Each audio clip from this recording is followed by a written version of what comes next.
Welcome to the Crime for Sleep channel. Let me know where you're watching from and what time it is. And don't forget to like, comment, and subscribe. Story 1. The old farmhouse was their dream renovation project, but as they tore down walls and stripped the floors, they found rooms that weren't supposed to be there. Rooms filled with furniture that matched nothing in the house's history. And in every room, the same family portrait, faces scratched out with precision. I still remember the first time I drove down that long gravel road, the dried autumn leaves crunching beneath my tires. The Jenkins case had been assigned to me 3 days prior. What started as a routine renovation permit dispute had evolved into something the local police couldn't quite categorize. As I parked my sedan beside the weathered oak that dominated the front yard, I noticed how the afternoon light cast long shadows across the farmhouse's peeling white façade. A structure once charming, now unsettling in its silent anticipation. The air held a peculiar stillness as I approached the porch steps, each one groaning softly beneath my weight. The sound of my knuckles against the heavy wooden door echoed through what I imagined were spacious, empty rooms beyond. When Marcus Jenkins opened the door, his face bore the exhausted expression of a man who hadn't slept in days. "Thank you for coming, detective," he said, his voice barely above a whisper. "My wife is finally resting upstairs. It's been difficult." I followed him through a narrow hallway, noting the half-removed wallpaper and exposed beams, evidence of renovations abruptly halted. The living room was sparsely furnished, with drop cloths covering most surfaces and tools neatly arranged against one wall. Marcus gestured for me to sit on one of 2 folding chairs positioned near a makeshift table, a wooden door laid across 2 sawhorses. "Tell me everything from the beginning," I said, removing my small recorder from my pocket. "Every detail matters." Marcus ran his palm across his unshaven face, his eyes fixed on some distant point beyond the dust-streaked window. "Sarah and I bought this place 6 months ago. It was exactly what we wanted, historical, secluded, with good bones. The realtor mentioned it had been empty for almost a decade after the previous owner passed away. No living relatives came forward." He paused, absently tracing a knot in the wooden tabletop. "The first few weeks were normal. We were excited, making plans, consulting with contractors." The house creaked above us, and Marcus's eyes darted to the ceiling before continuing.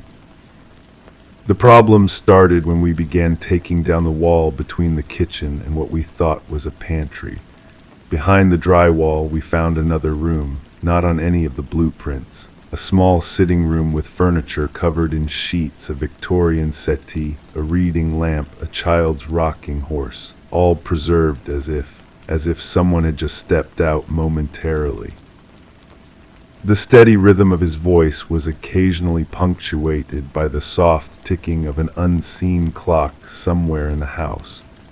I wrote notes unhurriedly, allowing him the space to unfold his story at his own pace. "We were confused but not alarmed. Old houses have quirks. We figured maybe a previous renovation had sealed it off, but then we found the photograph." His voice lowered. On the wall, a family portrait in an ornate frame, mother, father, 2 children, all their faces meticulously scratched out. Outside, the wind stirred the branches of the oak tree, casting shifting patterns of light and shadow across the wooden floor. I felt a subtle change in the air pressure, as if the house itself were listening. We were unsettled, but we continued the renovations. A week later, when we removed the carpeting in the upstairs hallway, we discovered a trapdoor. It led to another hidden room, this one set up as a child's bedroom. Different furniture style, different era entirely, and on the wall, the same family portrait. I finished for him. Marcus nodded slowly. Identical frame, identical scratches. I considered his words carefully, noting the tension in his shoulders, the way his fingers trembled slightly as he reached for the glass of water on the table. We've found 3 more hidden spaces since then: a study behind the basement wall, a sewing room sealed behind a bookcase, a small bathroom tucked beneath the attic stairs, each one from different time periods, each one with that same portrait. The daylight was fading now, the room gradually filling with shadows that seemed to pool in the corners. Neither of us moved to turn on a light. The last room we found was 2 days ago, Marcus continued. We were replacing floorboards in the guest bedroom when Sarah noticed one section sounded different, hollow. We pried it up and found steps leading down to a room we can't explain. It was modern, maybe from the 1990s. A teenager's bedroom with posters, a CD player, school books. The portrait was there too, hanging above the desk. He leaned forward, his voice dropping to barely above a whisper. But this time, detective, there was something new. On the back of the portrait, someone had written a date, next Tuesday's date. I felt a chill travel slowly up my spine, but maintained my composed expression. And you've researched the history of the house. Extensively, the county records show it was built in 1887 by the Mercer family, sold 5 times since then. No reported deaths on the property, no missing persons cases connected to the address, nothing that explains. He gestured vaguely at the house around us. I closed my notebook and stood, asking to see these hidden rooms. Marcus led me through the house, each space exactly as he described. The furniture styles spanning decades, the inexplicable presence of personal belongings from different eras, and in each room, that identical portrait with the faces methodically removed. As I examined the final room, the teenager's bedroom hidden beneath the floorboards, something caught my attention. A small calendar on the desk, open to a month from 20 years ago.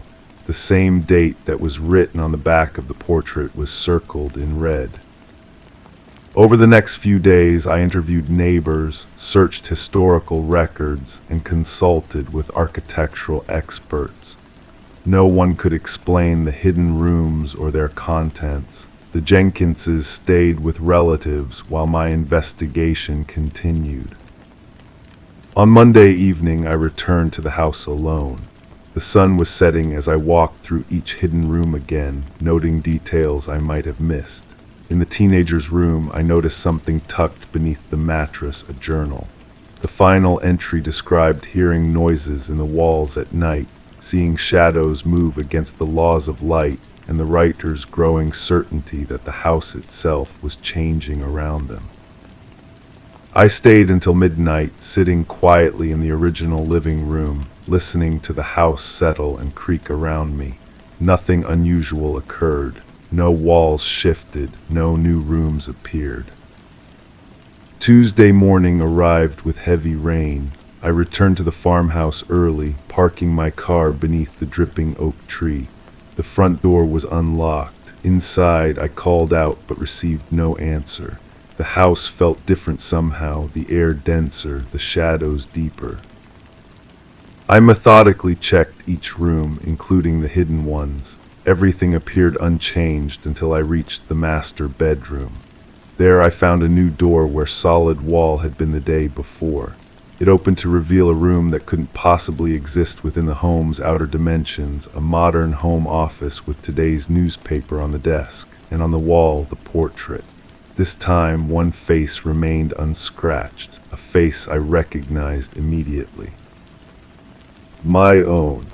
I never filed an official report on the Jenkins house case. How could I explain what I discovered? The investigation was quietly closed, the property condemned on vague structural concerns. The Jenkinses never returned to claim their belongings. Sometimes I drive past that long gravel road on my way home. The farmhouse still stands, its windows dark, the FOR sale sign swaying gently in the breeze. I never stop. But sometimes, just for a moment, I think I see a light moving from room to room, as if someone is searching for something or someone that was hidden away long ago. And on nights when the wind blows from that direction, I close my curtains tightly and try not to think about how houses remember the people who pass through them, or how some houses never let them leave at all. Story 2. Every week he found a letter slipped under his apartment door. No return address, just a single line of text. You're not alone. At first he thought it was a prank, but when he installed cameras, they only showed his own shadow placing the letters. I remember the first time Detective Morgan Sullivan brought the case files to my desk. It was one of those late October evenings when darkness comes too early, and the office lights cast long yellow shadows across the worn linoleum floor. The building had emptied hours ago, leaving only the persistent hum of the ancient heating system and the occasional creak of settling wood to keep me company. "This one's different," Morgan said, placing a thin manila folder on my desk. His voice was low, almost a whisper, as if he was concerned about being overheard in the empty room. "I thought you might find it interesting." I didn't open it immediately. Instead, I watched as Morgan settled into the chair across from me, his weathered face half hidden in shadow. The steam from his coffee cup rose between us like a veil, carrying the bitter scent of the precinct's notoriously bad brew. "Andrew Mercer," Morgan finally said, nodding toward the folder. 34 years old, software developer, lives alone in that new apartment complex on Willow Street. I opened the folder then, my fingers trailing over the smooth paper of the first photograph. It showed a plain white envelope, unremarkable except for the careful block letters spelling out Andrew Mercer across its center. "He's been receiving these for 7 weeks now," Morgan continued. "Always on Thursday mornings, always slipped under his door sometime between midnight and 5 a.m. The next photo showed the note inside, a plain white card with a single typed line, "You're not alone, nothing else." No signature, no return address, no hidden message that our analysts could detect. Just those 4 words, repeated across 7 identical cards over 7 consecutive weeks. "He thought it was a neighbor at first," Morgan said, his coffee cup making a soft tap as he set it down. "Then a colleague playing a joke, but when he asked around, no one admitted to it." I shuffled through the remaining photos, each showing variations of the same envelope, the same message. The sameness was almost hypnotic, like looking at ripples in still water, identical yet somehow distinct. "What changed?" I asked, knowing there had to be more. Cases like this didn't usually reach our department unless something escalated. Morgan leaned forward, his chair creaking softly under the shift in weight. 2 weeks ago, Mercer installed a camera, one of those doorbell systems with motion detection. He was determined to catch whoever was leaving these messages.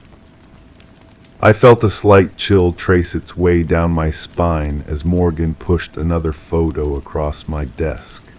The timestamp read 2:17 a.m. The image was grainy but clear enough to see a distorted shadow stretching across Mercer's doorway, bending down to slip something under the door.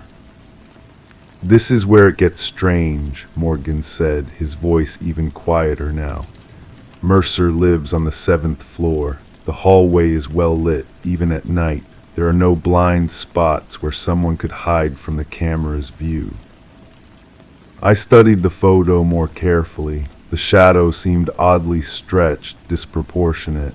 "Could be a technical glitch," I suggested. "Light playing tricks with the camera." Morgan shook his head slowly. That's what I thought too, until I saw the next week's footage.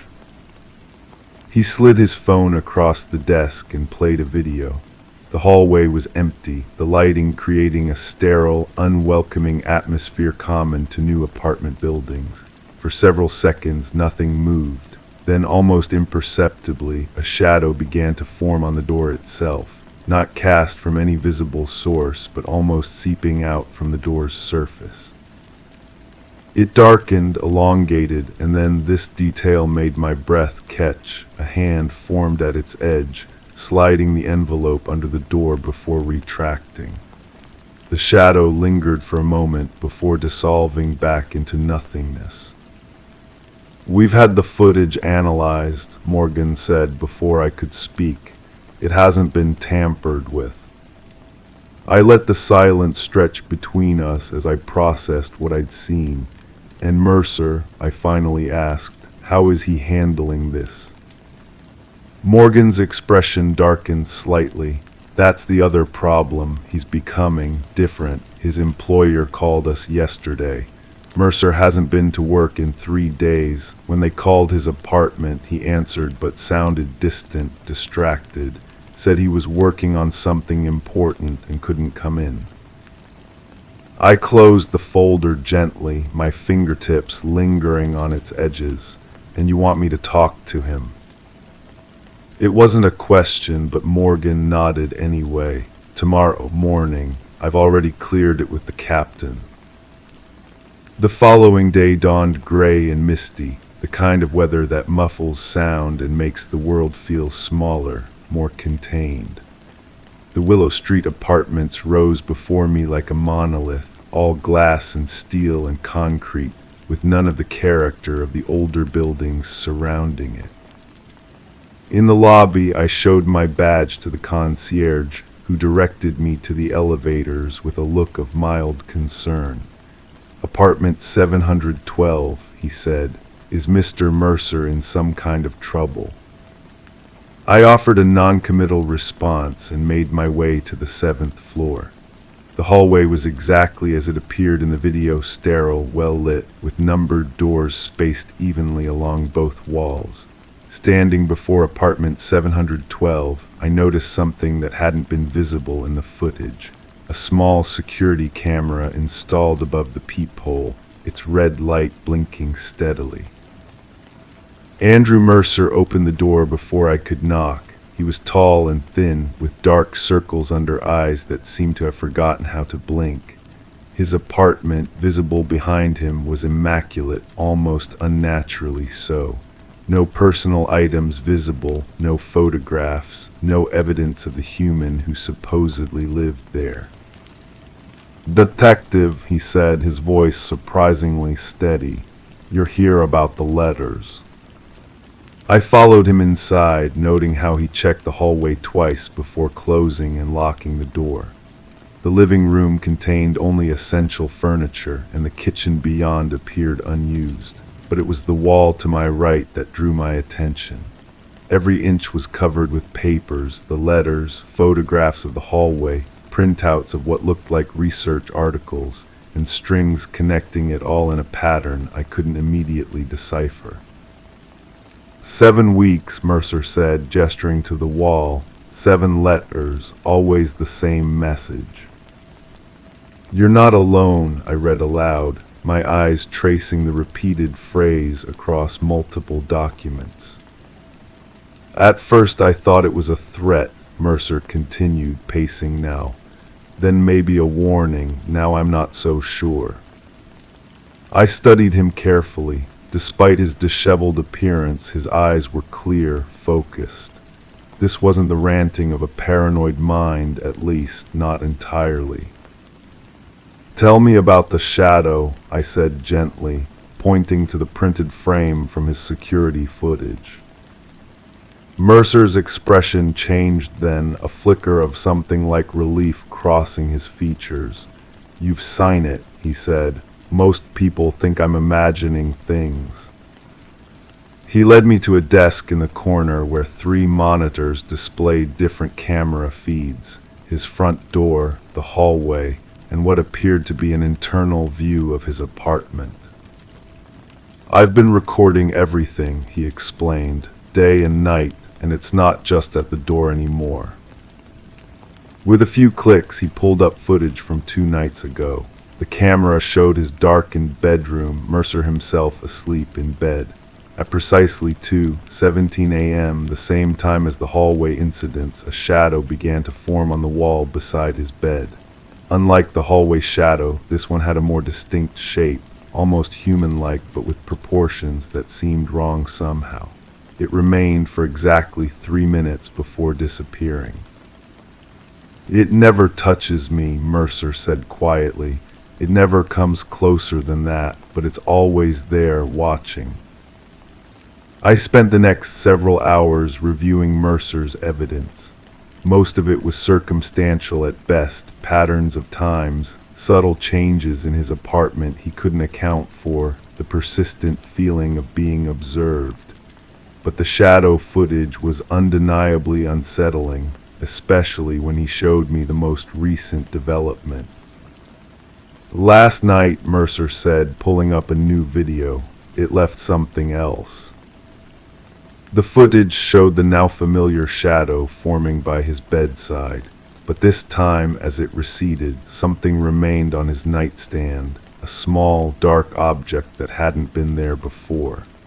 The video continued as morning light gradually filled the room, revealing what appeared to be an old-fashioned key. "I've never seen this before," Mercer said, placing the actual key in my hand. It was heavy, made of tarnished brass, with an ornate design that suggested considerable age.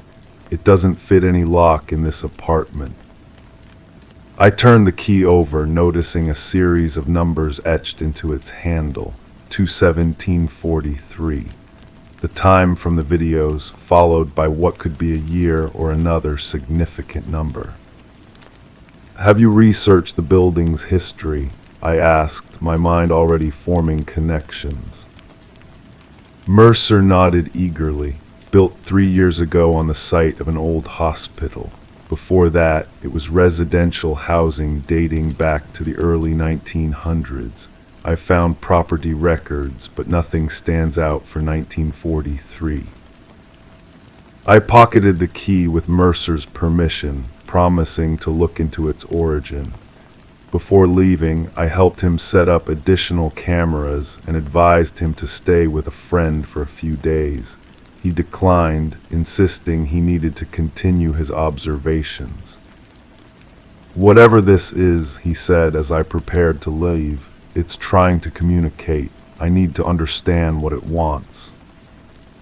The following days yielded little progress.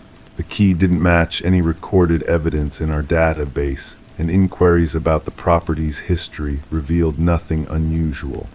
Tests on the letters showed no fingerprints, and the paper was common stock available at any office supply store.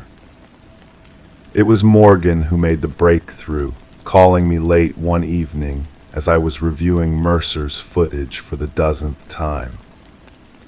"February 17, 1943, he said without preamble. "I found a connection." According to newspaper archives, a man named Thomas Linden had been found dead in his home on that date, a home that once stood exactly where Mercer's apartment building now stands.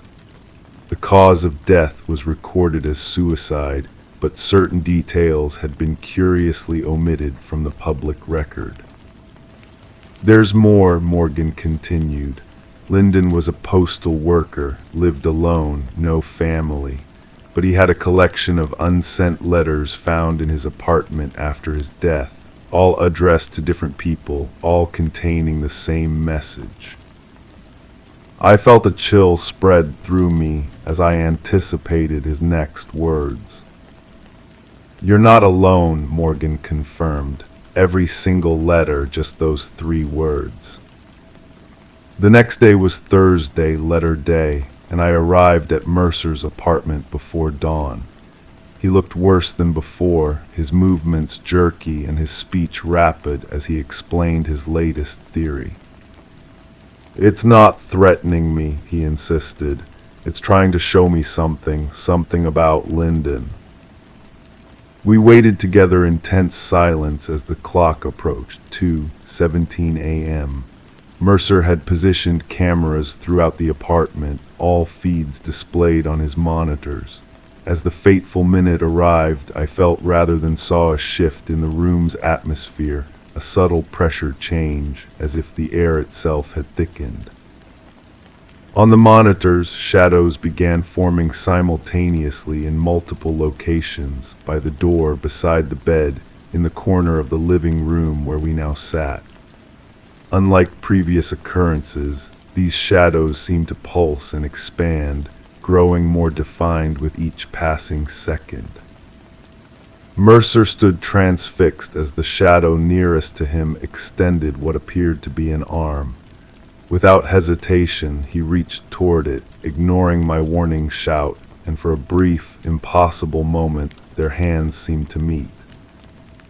The connection lasted only seconds before all the shadows receded at once, leaving behind not the usual envelope but something larger, a weathered leather satchel that hadn't been there moments before. Inside, we found dozens of letters, their paper yellowed with age but the text still legible. Each bore a different name and address, but the same message inside: "You're not alone." But it was the final item in the satchel that provided the answer we sought: Thomas Lyndon's diary, its pages filled with increasingly desperate entries describing his isolation, his invisibility in a world that looked through him rather than at him. The last entry, dated February 16, 1943, read simply, "If they won't see me in life, perhaps they'll notice my absence. My letters will remain, even if I do not." The case file for Andrew Mercer remains technically open, though no further incidents have been reported. The letters stopped that night, and the shadows haven't returned. Mercer himself has moved to another city, maintaining periodic contact to confirm that his new residence remains undisturbed. As for Thomas Lyndon, we arranged a proper memorial and ensured his story would not be forgotten. Sometimes, looking back through my notes on the case, I find myself glancing over my shoulder, half expecting to see a shadow forming on my office wall. And occasionally, when working late, I'll find a blank sheet of paper on my desk that wasn't there before. Just a reminder, perhaps, that in this world of shadows and light, of connections missed and messages unsent, none of us is truly alone. Story 2. The family moved into the house hoping for peace and quiet, but every night they heard scratching sounds from behind the walls. When they finally tore through the plaster, they found a series of small tunnels filled with children's toys and drawings of their family.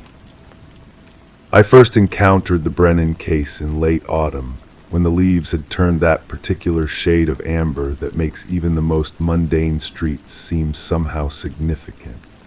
The case file landed on my desk with little ceremony, just another strange occurrence in a small town where strange had become the new normal.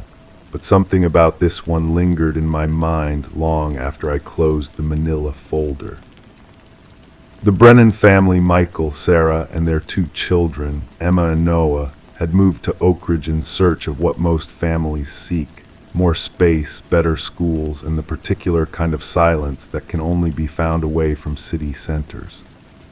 Their Victorian home on Maple Street had stood for nearly a century, its blue-gray siding weathered by decades of rain and snow, its foundation solid despite the years.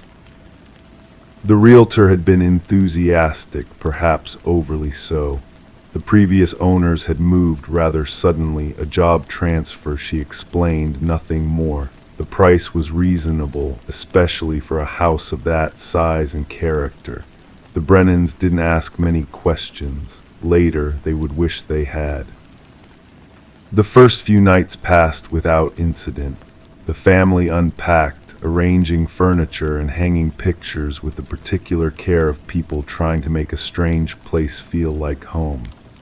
The children chose their bedrooms. Emma, 12, selected the room with the bay window overlooking the backyard.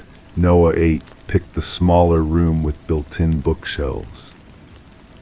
It was on the fourth night that Sarah first heard it, a soft scratching sound coming from somewhere inside the wall of the master bedroom, like fingernails gently dragging across the plaster.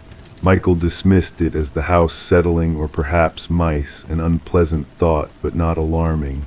Old houses make noises, he assured her.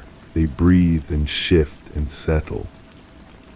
But the scratching continued, night after night, sometimes moving from one wall to another, sometimes accompanied by a soft thump or the barely perceptible sound of something being dragged. Sarah began to notice other things too. Small objects moved from where she'd left them, a child's crayon rolling across the hardwood floor with no apparent cause. By the second week, Noah was complaining about the person in the walls who watched him while he slept. Emma, more practical than her brother, suggested it was his imagination, fueled by the unfamiliar creaks and groans of their new home.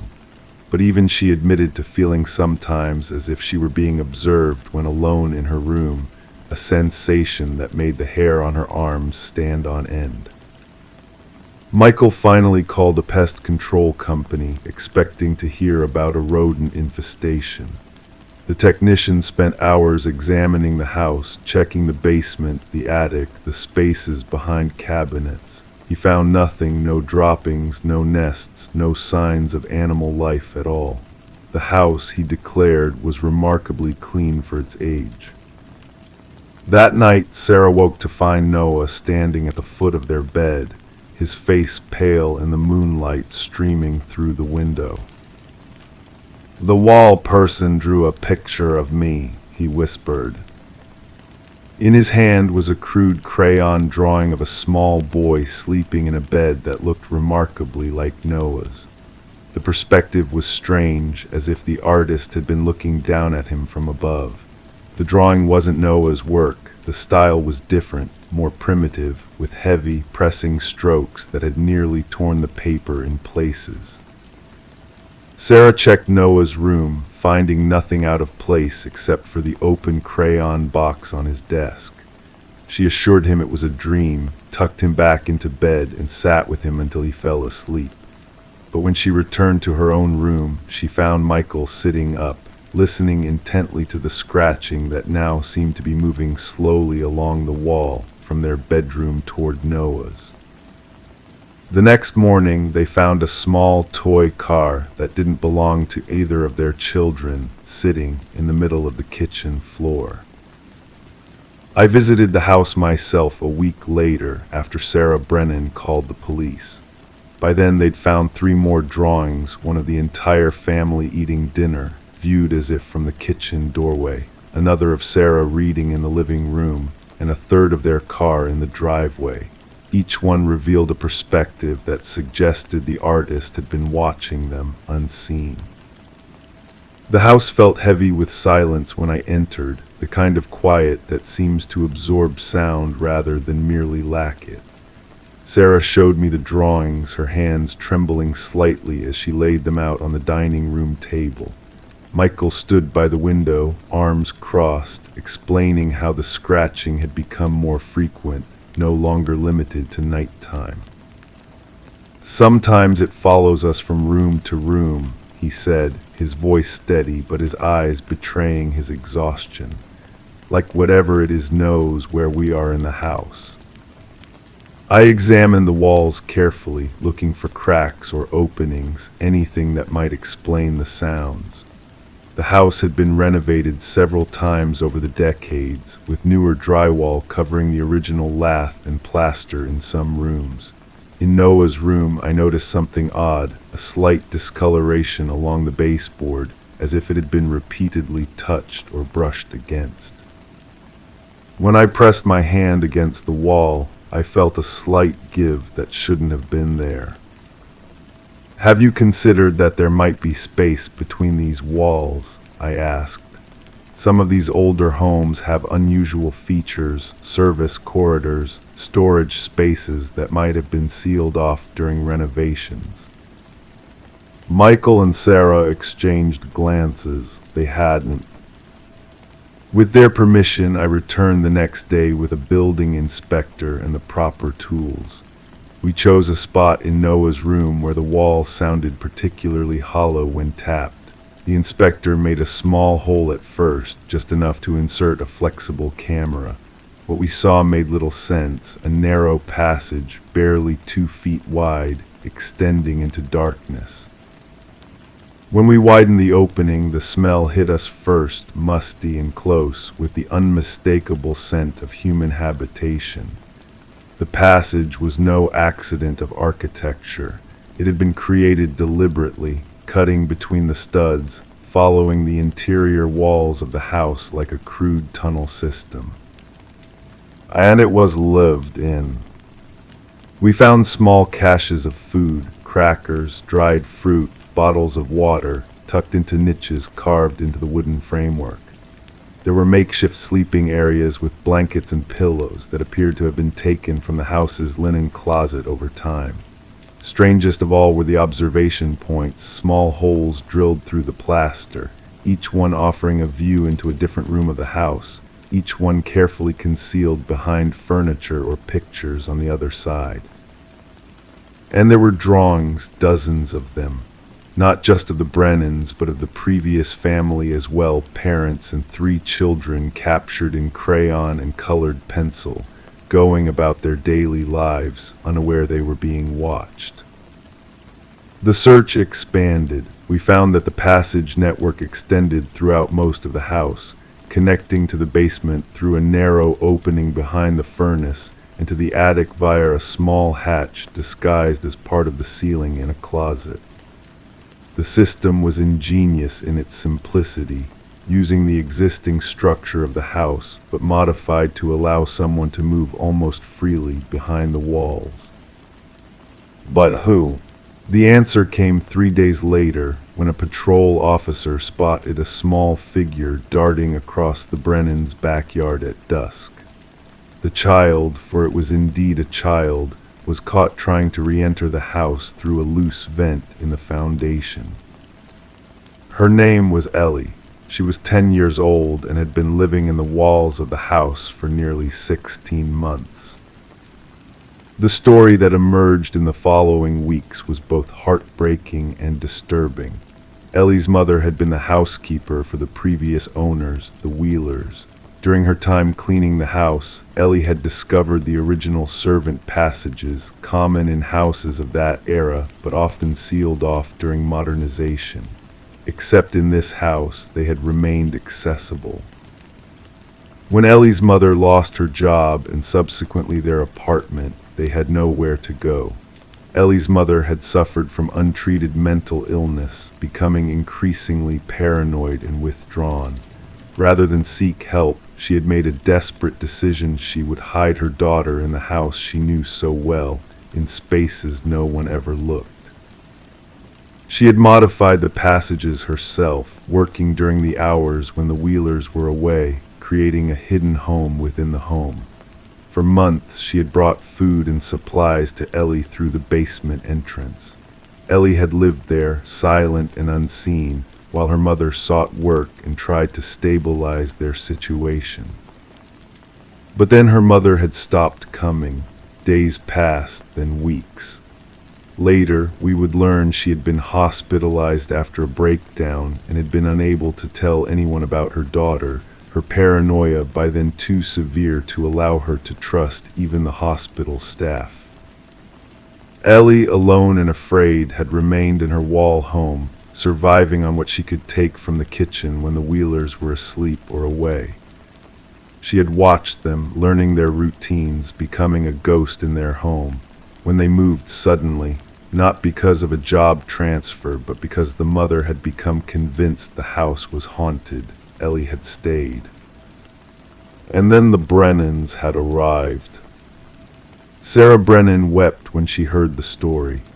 Michael stood silent, his face a mask of conflicted emotions, horror at what had happened in their home, relief that the explanation was human rather than supernatural, and profound sadness for the child who had been watching their family drawing pictures of a life she couldn't have.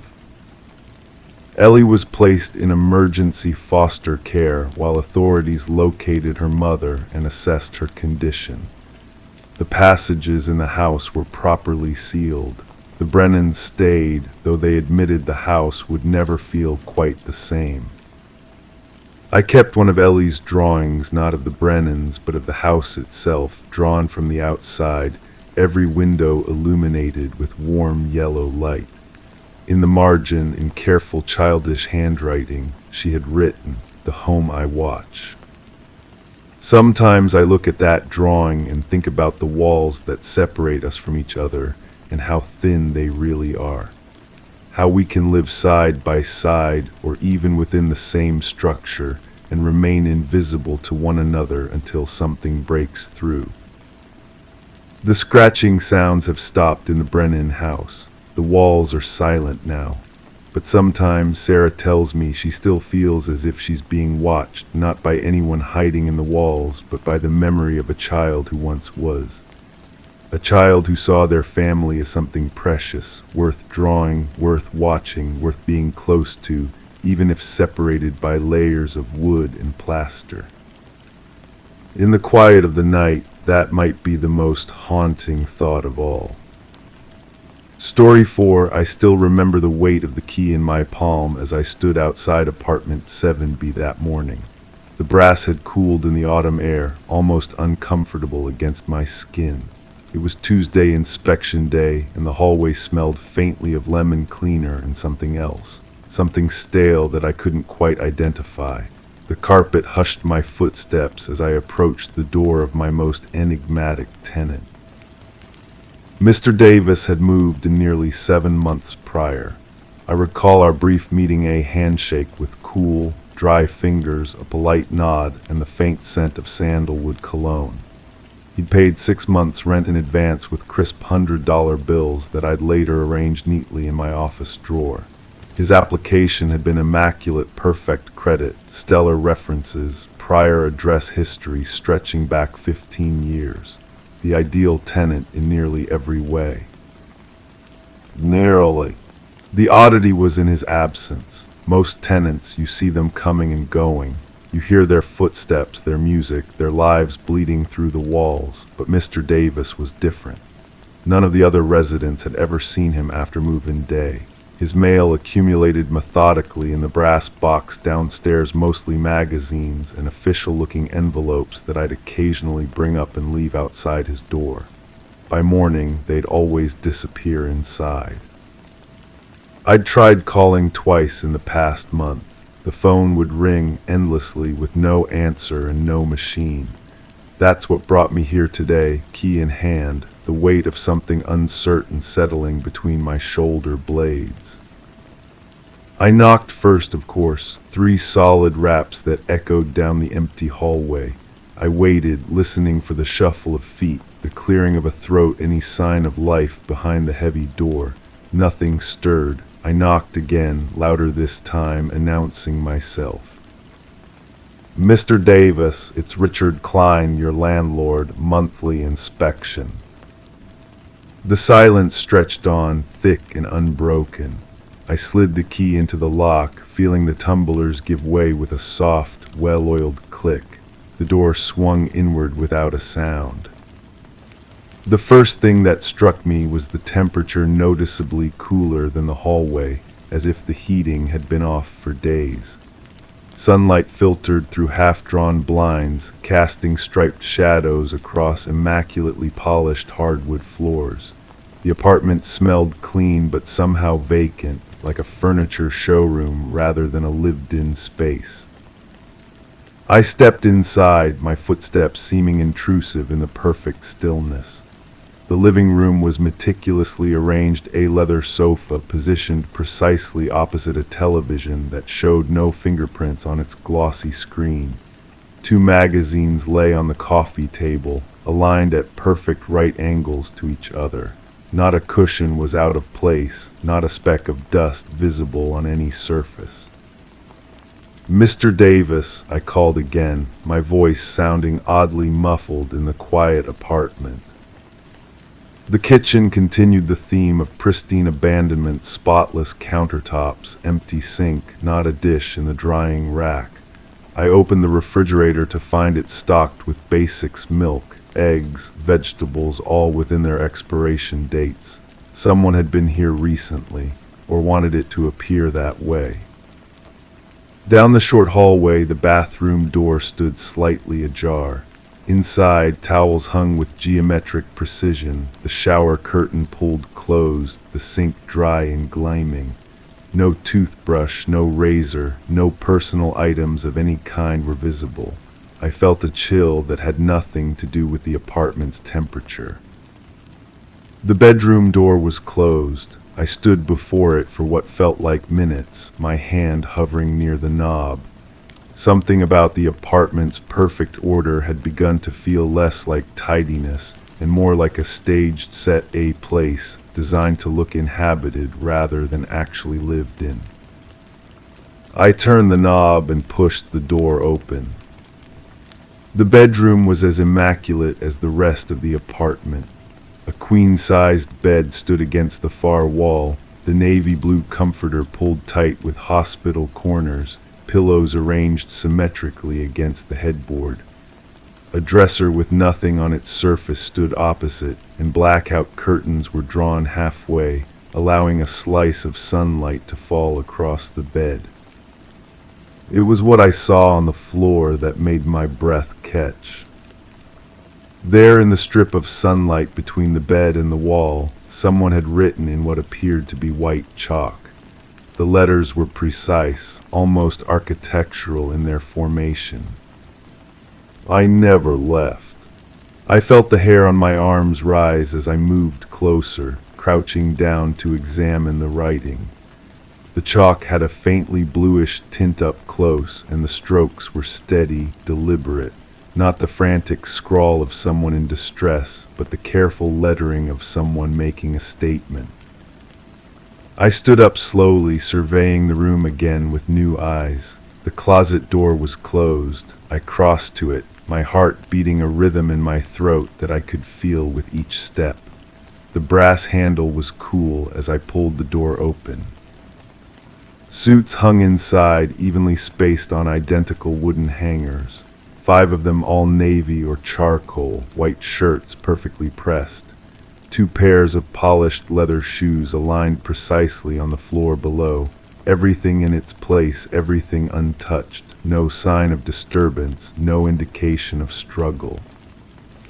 And yet that message on the floor seemed to grow louder in my mind with each passing second. I never left. I retreated to the living room, pulling my phone from my pocket. As I dialed the emergency non-urgent line, I noticed something I'd overlooked before. On the immaculate coffee table, beside the perfectly arranged magazines, sat a single teacup. Inside, the remnants of tea had long since dried, leaving a dark residue at the bottom. The cup had lipstick on its rim, a shade of deep burgundy that stood out starkly against the white porcelain. Mr. Davis had lived alone, according to his application, and in our brief meeting, he certainly hadn't been wearing lipstick. 911, what's your emergency? The voice on the other end of the line pulled me back to the present. I need to report a situation, I said, my eyes still fixed on that teacup.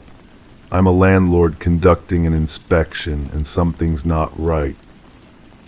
As I explained the situation to the dispatcher, I wandered back toward the bedroom, drawn inexplicably to that chalk message. Standing in the doorway, I noticed something else. The angle of the sunlight had shifted slightly, illuminating more of the floor.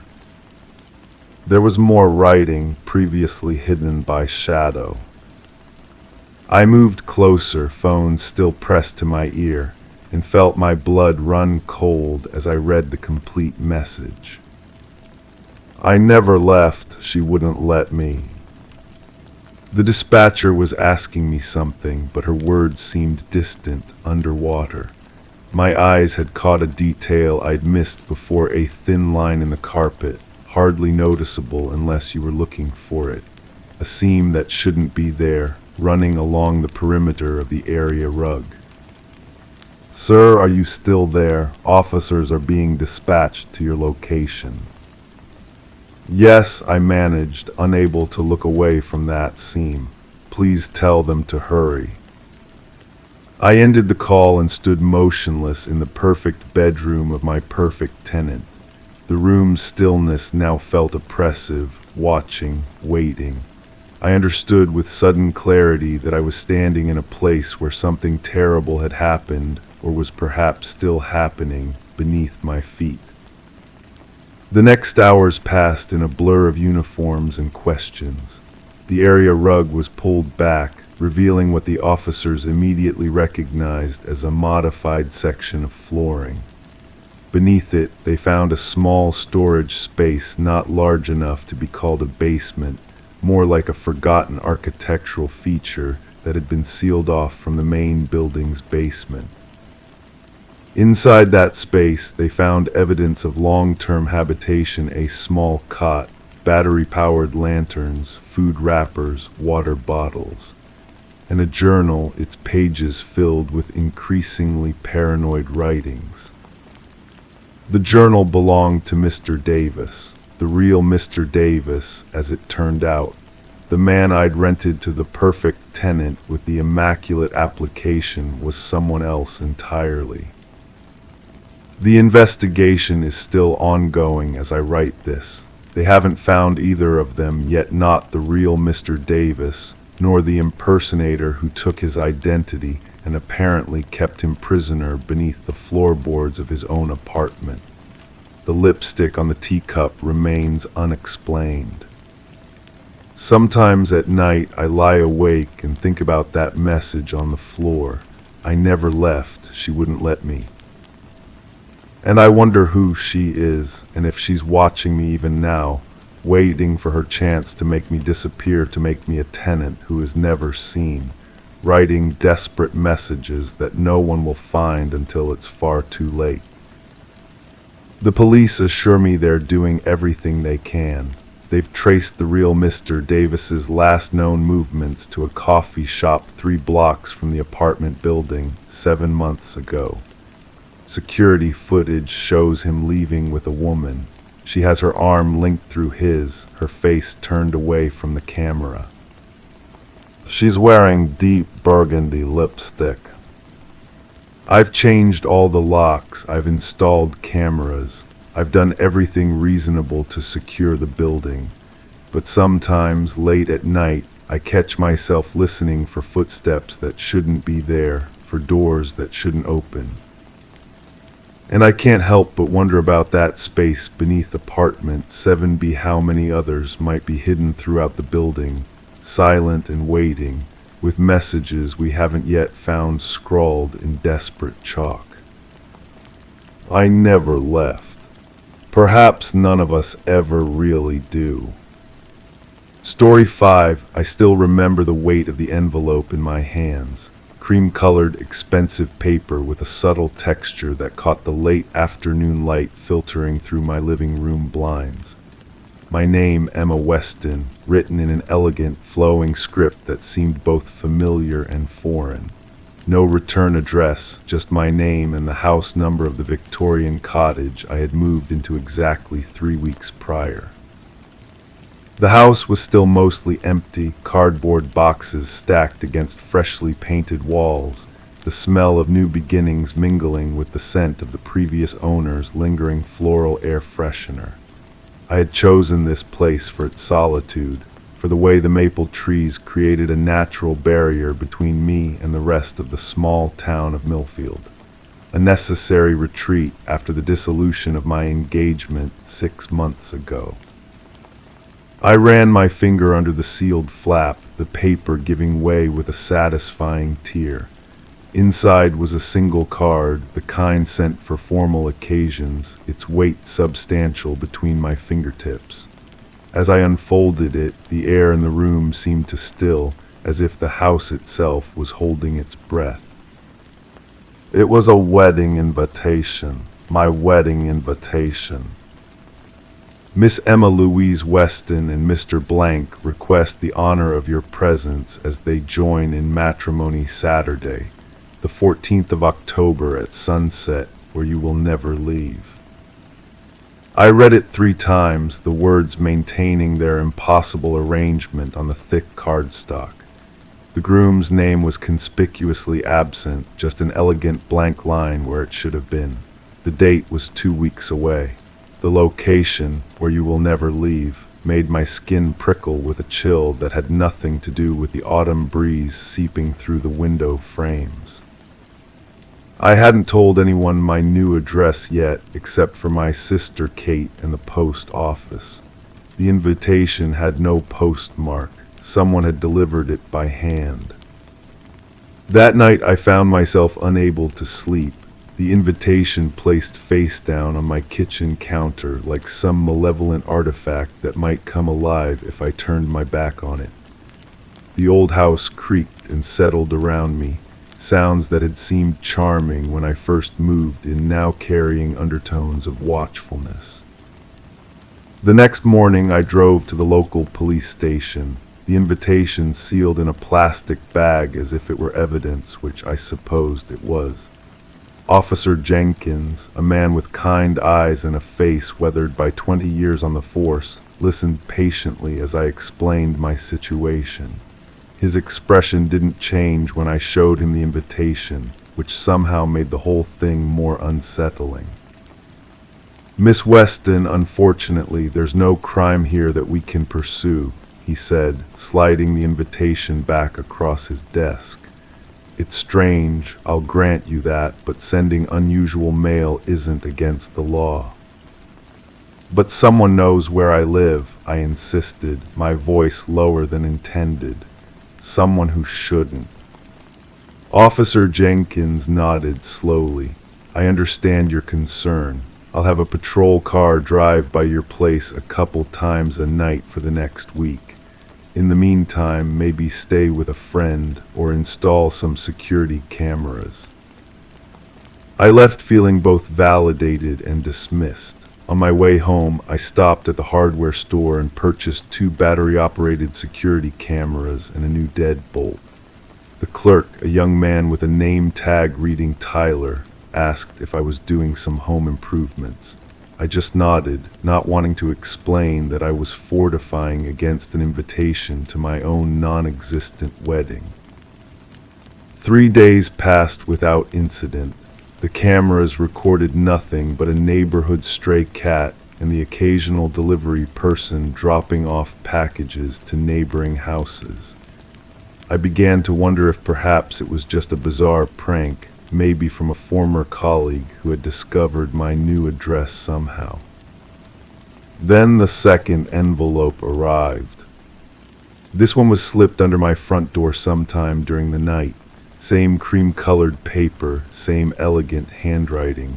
Inside was a small card with just 5 words, "Your dress fitting is tomorrow." I called Kate immediately, my fingers trembling as I dialed. "Someone's watching me," I whispered, though I was alone in the house. "They know I'm here, they know my routine." "Emma, breathe," Kate's voice was steady, the voice of an emergency room nurse who had seen it all. "Did your cameras catch anything?" They hadn't, nothing but static night footage of my empty porch. "I'm coming over," she said. "Pack a bag. You're staying with me until we figure this out." I felt immediate relief, then a strange reluctance. The house, for all its current eeriness, was mine, the first place that had truly belonged to me alone. The thought of being driven from it by fear made something stubborn rise within me. "No," I said finally, "but I would appreciate if you came over. Bring that baseball bat Dan keeps by the door." Kate arrived 40 minutes later, armed with not only the bat but also pepper spray and a determined expression. We checked every closet, every corner of the basement, every possible hiding place in the house. Nothing seemed disturbed or out of place. That night we sat in my living room, mugs of tea going cold as we pored over my contact list, trying to identify who might be playing this unsettling game. Ex-colleagues, former neighbors, even distant relatives were considered and dismissed.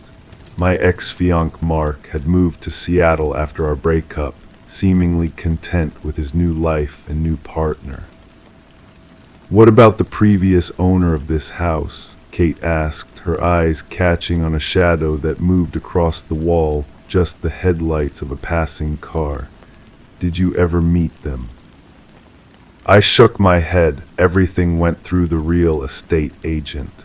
The owner was an elderly woman who moved to a retirement community in Florida, Mrs. Alina Simmons. Kate pulled out her phone and began typing. "Let's see what we can find about Mrs. Simmons." What we discovered sent a chill through both of us. Mrs. Alina Simmons had indeed owned the house until her death 3 years ago. According to the obituary Kate found online, she had passed away in a hospital after a short illness. The house had been empty for almost 2 years before being listed for sale. "So who sold me the house?" I whispered. The next morning, we visited the real estate office together. My agent, Brenda Matthews, greeted us with a professional smile that faltered when I explained the reason for our visit. "That's impossible," she said, pulling up files on her computer. "I handled the sale myself. The owner was," she trailed off, frowning at the screen. "That's strange. The property records show the house was owned by Millfield Heritage Trust after Mrs. Simmons passed away. But I distinctly remember speaking with a woman who identified herself as Mrs. Simmons' daughter." "Did you ever meet her in person?" Kate asked, her nurse's instinct for detail apparent. Brenda's frown deepened. "No, everything was handled electronically or by phone, but the paperwork was all in order, I assure you." We left with more questions than answers, a knot of unease tightening in my stomach.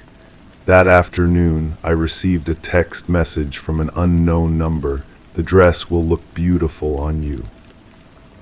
I showed the message to Kate, who immediately called her husband, a cybersecurity specialist. He walked us through the process of checking if my phone had been compromised, but found nothing suspicious. "Whoever this is," Kate said, her voice tight with concern, "they're playing a very elaborate game." That night, despite Kate's protests, I insisted on staying in my house alone. I don't know if it was stubbornness or a growing certainty that running wouldn't solve the mystery. I double-checked every lock, confirmed the cameras were recording, and kept my phone and Kate's baseball bat close by. In the stillness of 3 a.m., I woke to the sound of footsteps on my porch. Not the cautious steps of someone trying to break in, but the measured pace of someone who felt they had every right to be there. The security camera notification pinged on my phone. With shaking hands, I opened the app. The figure on my porch was dressed in what appeared to be a wedding dress, face obscured by a traditional veil. As I watched, frozen in horror and fascination, the figure lifted something to the camera lens, a photograph. Even through the grainy night vision, I could make out what it showed. Me, asleep in my bed, taken from the perspective of someone standing in my bedroom doorway. The photograph had been taken that very night. I called 911 with trembling fingers, then Kate. By the time police arrived, the figure was gone. The only evidence of their presence was another envelope, this one pinned to my door with an antique hat pin. Inside was a faded photograph from what appeared to be the 1950s. A young couple stood on the very porch of my house, the woman in a wedding dress, the man in a dark suit. On the back, written in faded ink, Eleanor and James, October 14, 1954. The same date as my supposed upcoming wedding. Officer Jenkins took the photograph as evidence, his earlier skepticism replaced by grim concern. "I'm going to have someone look into the history of this house more thoroughly," he said. "In the meantime, you really shouldn't stay here alone." That evening, as Kate helped me pack some essentials, I found myself drawn to a section of wallpaper in the hallway that had always seemed slightly discolored. Acting on an impulse I couldn't explain, I pressed my fingers against it, feeling something solid behind the paper. Kate brought me a letter opener, and together we carefully cut away the wallpaper to reveal a small compartment built into the wall. Inside was a leather-bound journal, its pages yellowed with age. The neat handwriting inside belonged to Eleanor Simmons, detailing her life in the house from 1954 to 1969. The final entry, dated October 14, 1969, read, "15 years in this prison of a marriage. Tonight I end it. James doesn't suspect a thing. The cake is frosted, the champagne poisoned. When the clock strikes midnight, I will finally be free. May whoever finds this journal understand, this house keeps its secrets and it keeps its prisoners, where you will never leave." I closed the journal with unsteady hands, meeting Kate's wide eyes. 2 days later, an extensive search of the property revealed human remains in the garden, buried beneath what had once been a rose bed. Dental records would later confirm they belonged to James Simmons, who had been reported missing in 1969. The identity of my mysterious wedding planner was never conclusively determined. The investigation revealed that the real estate sale had been conducted through a series of shell companies, the money ultimately traced to an offshore account that went cold. I never returned to live in that house. It sits empty once again, its Victorian charm masking whatever secrets still lie within its walls. Sometimes I drive by and see the curtains move, though the house remains unsold and unoccupied. I still have the wedding invitation. I keep it in a locked drawer, a reminder that some invitations should never be accepted and some houses never entered. But in my darkest moments, I wonder if I ever truly left. Part of me feels tethered to that place, to its history and its secrets. And every year on October 14th, I receive a text message from an unknown number. Always the same 5 words. "The dress still fits you." Story 6. I remember the first time I heard about Room 21. I was reviewing security logs at the Westlake Hotel, a modest 3-story establishment on the outskirts of Millfield, when I noticed the discrepancy. A guest had checked into room 21, but the hotel only had 20 rooms. I thought it was a clerical error, the kind that happens when night staff are half asleep during the graveyard shift, but then I saw it again, and again, always room 21. The Westlake wasn't particularly remarkable. Built in 1987, it had the faded charm of budget accommodations that had seen better days, floral wallpaper curling slightly at the seams, carpet worn thin in high-traffic areas, and that distinct smell of industrial cleaning products that never quite masked the underlying mustiness. I'd been working there as head of security for 3 months when I first noticed the anomaly. "We don't have a room 21, Diane, the manager, said when I brought it to her attention. She was stirring her coffee slowly, the metal spoon making a gentle rhythm against the ceramic mug. Must be a typo in the system. But it wasn't a typo. The next day I checked the blueprints spread across the desk in the small windowless office that served as the hotel's administrative center. 20 rooms, 10 on the second floor, 10 on the third. First floor was lobby, restaurant, and maintenance. No room 21. Yet the logs kept showing guests checking in and out of this non-existent space. Always different names, never staying longer than one night, always arriving after midnight and checking out before dawn. I decided to speak with Marcus, who'd been the night clerk for almost 15 years. He'd seen owners come and go, renovations start and stop. If anyone knew about this mystery room, it would be him. Room 21, he repeated when I asked him about it. His eyes, magnified behind thick glasses, blinked rapidly. The small desk lamp cast deep shadows across his face.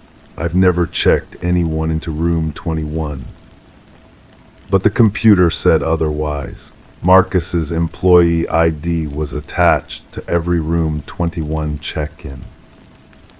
That's impossible, he insisted, voice lowered as a late-arriving couple dragged their suitcases across the lobby. Are you sure you're reading the logs correctly? I was sure, and now I was more intrigued than concerned. That night I stayed late. The hotel settled into its nocturnal rhythm, distant doors closing, the hum of ice machines, occasional footsteps in the hallways above. I watched Marcus at the front desk from my office, the security monitors giving me a clear view of the lobby. At 1:17 a.m., a man in a dark overcoat entered through the front doors. He carried no luggage. Marcus looked up and something in his demeanor changed. His normally slouched posture straightened. He didn't speak to the man, didn't go through the usual check-in procedure. He simply reached under the counter and withdrew a key, not a modern key card like the ones used for the other rooms, but an actual metal key attached to a heavy brass tag.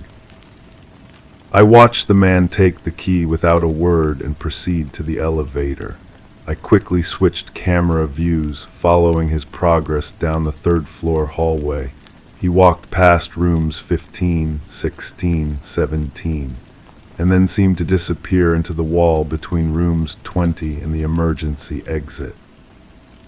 The following morning, I examined that section of the hallway myself. Nothing seemed unusual, just standard hotel wallpaper, a generic landscape painting, and the exit sign casting a permanent red glow over the carpet. I pressed my hands against the wall where the man had vanished, half expecting to find a hidden door. Nothing but solid drywall. I decided to dig deeper into the hotel's history. The original building permits from 1987 confirmed what I already knew: 20 guest rooms, no more. But when I visited the county records office and requested the architectural plans submitted before construction, I found something odd. The initial blueprints showed 21 rooms. Room 21 had been drawn in the exact location where I'd seen the man disappear. Small space wedged between room 20 and the stairwell. But in the final approved plans, room 21 had been crossed out with red ink. A note in the margin read simply, "Structural concerns, omit." I took photos of both sets of plans before returning to the hotel. That evening, I confronted Marcus. There was supposed to be a room 21, I said, sliding the photos across the desk, but it was never built. Marcus's fingers trembled slightly as he pushed the photos back toward me without looking at them. "Some things are better left alone," he whispered. "Who was that man last night, the one you gave the key to?" Marcus's gaze darted to the security camera above us, then back to me. "I don't remember any man." I pulled up the footage on my phone and showed him.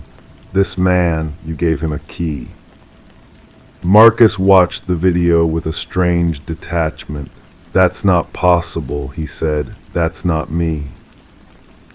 But it was him, unmistakably him. That night I decided to stay again.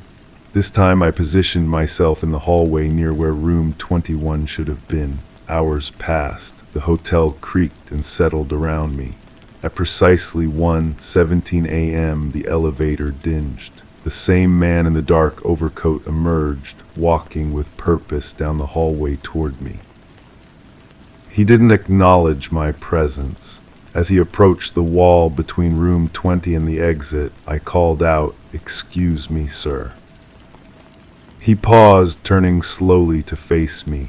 His features were unremarkable, forgettable even, the kind of face that blends into crowds.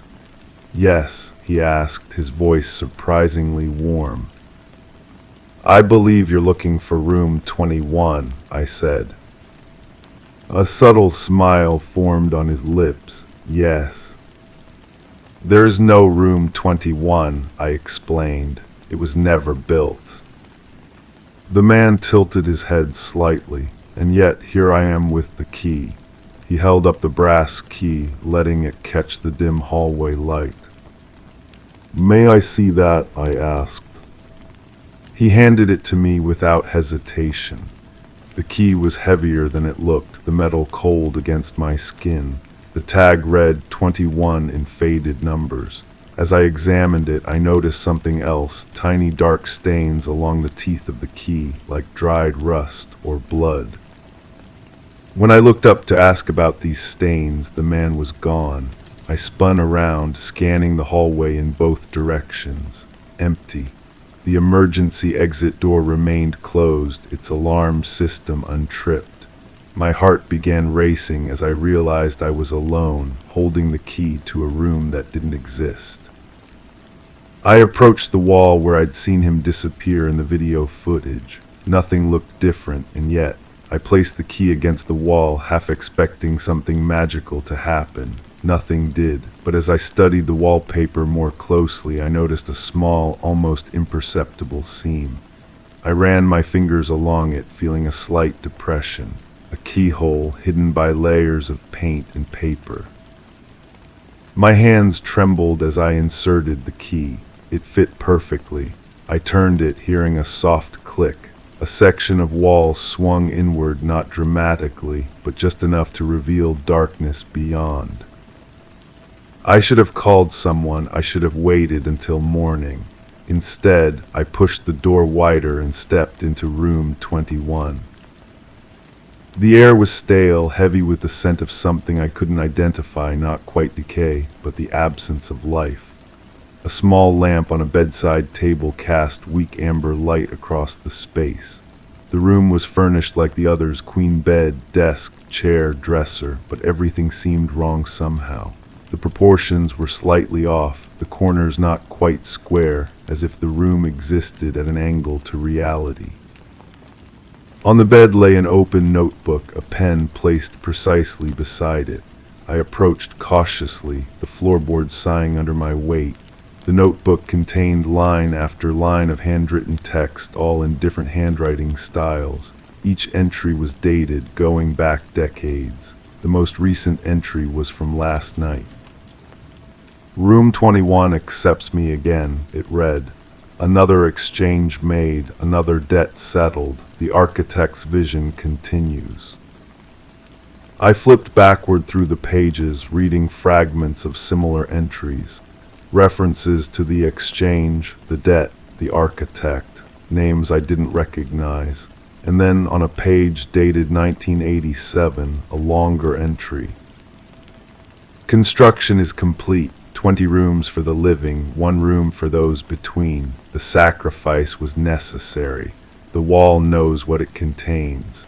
Room 21 will never appear on the final plans, but it will always exist for those who need it." As I read these words, the door to the room, the door that shouldn't exist, closed behind me with a soft click. I turned quickly, but the outline of the door had vanished, replaced by seamless wallpaper matching the rest of the room. The lamp flickered once, twice. In its unsteady light, I noticed something else, a small dark stain spreading slowly across the carpet from beneath the bed. I knelt down to look, and that's when I heard the voice behind me. "We've been waiting for a new keeper," the man in the overcoat said.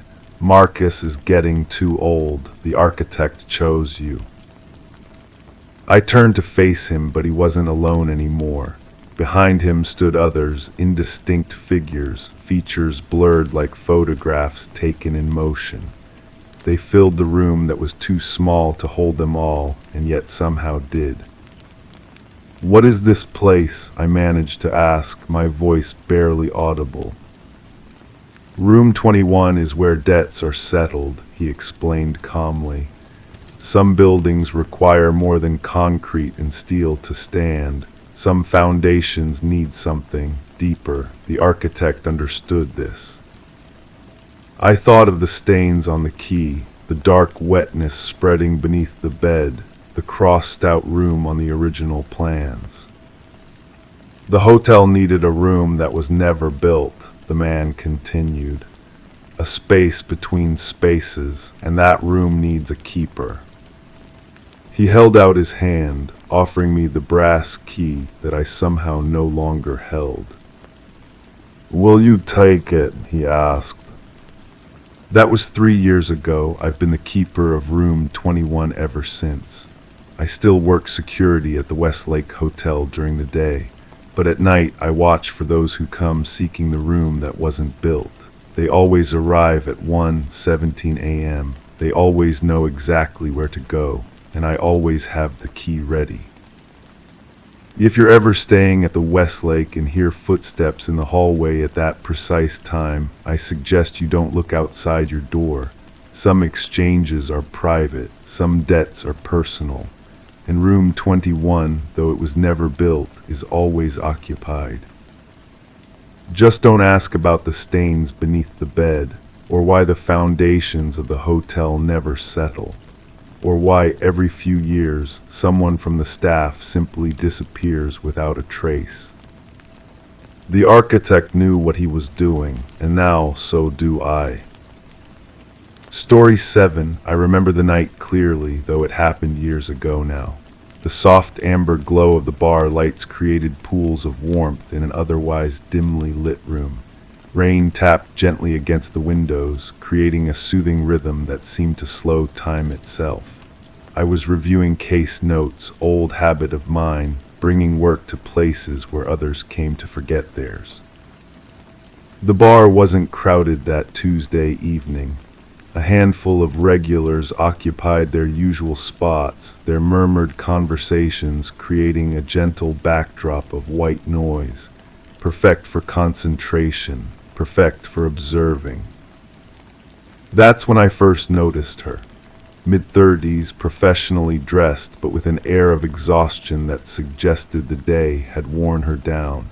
She sat 3 stools away from me, ordered a gin and tonic, and began that familiar ritual of checking her phone while waiting for her drink to arrive.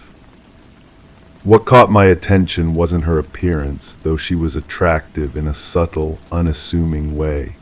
It was how she seemed to scan the room with quick, practiced glances, a habit I recognized from years of working in law enforcement, the cautious awareness of someone who had learned to be vigilant.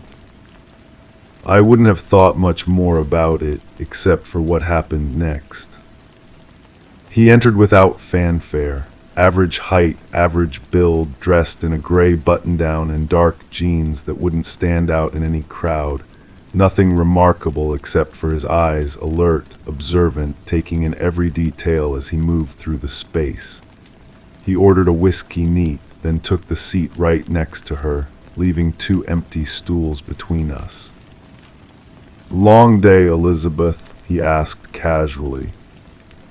She looked up, startled, and I watched her face cycle through expressions, confusion, recognition, then something I couldn't quite place.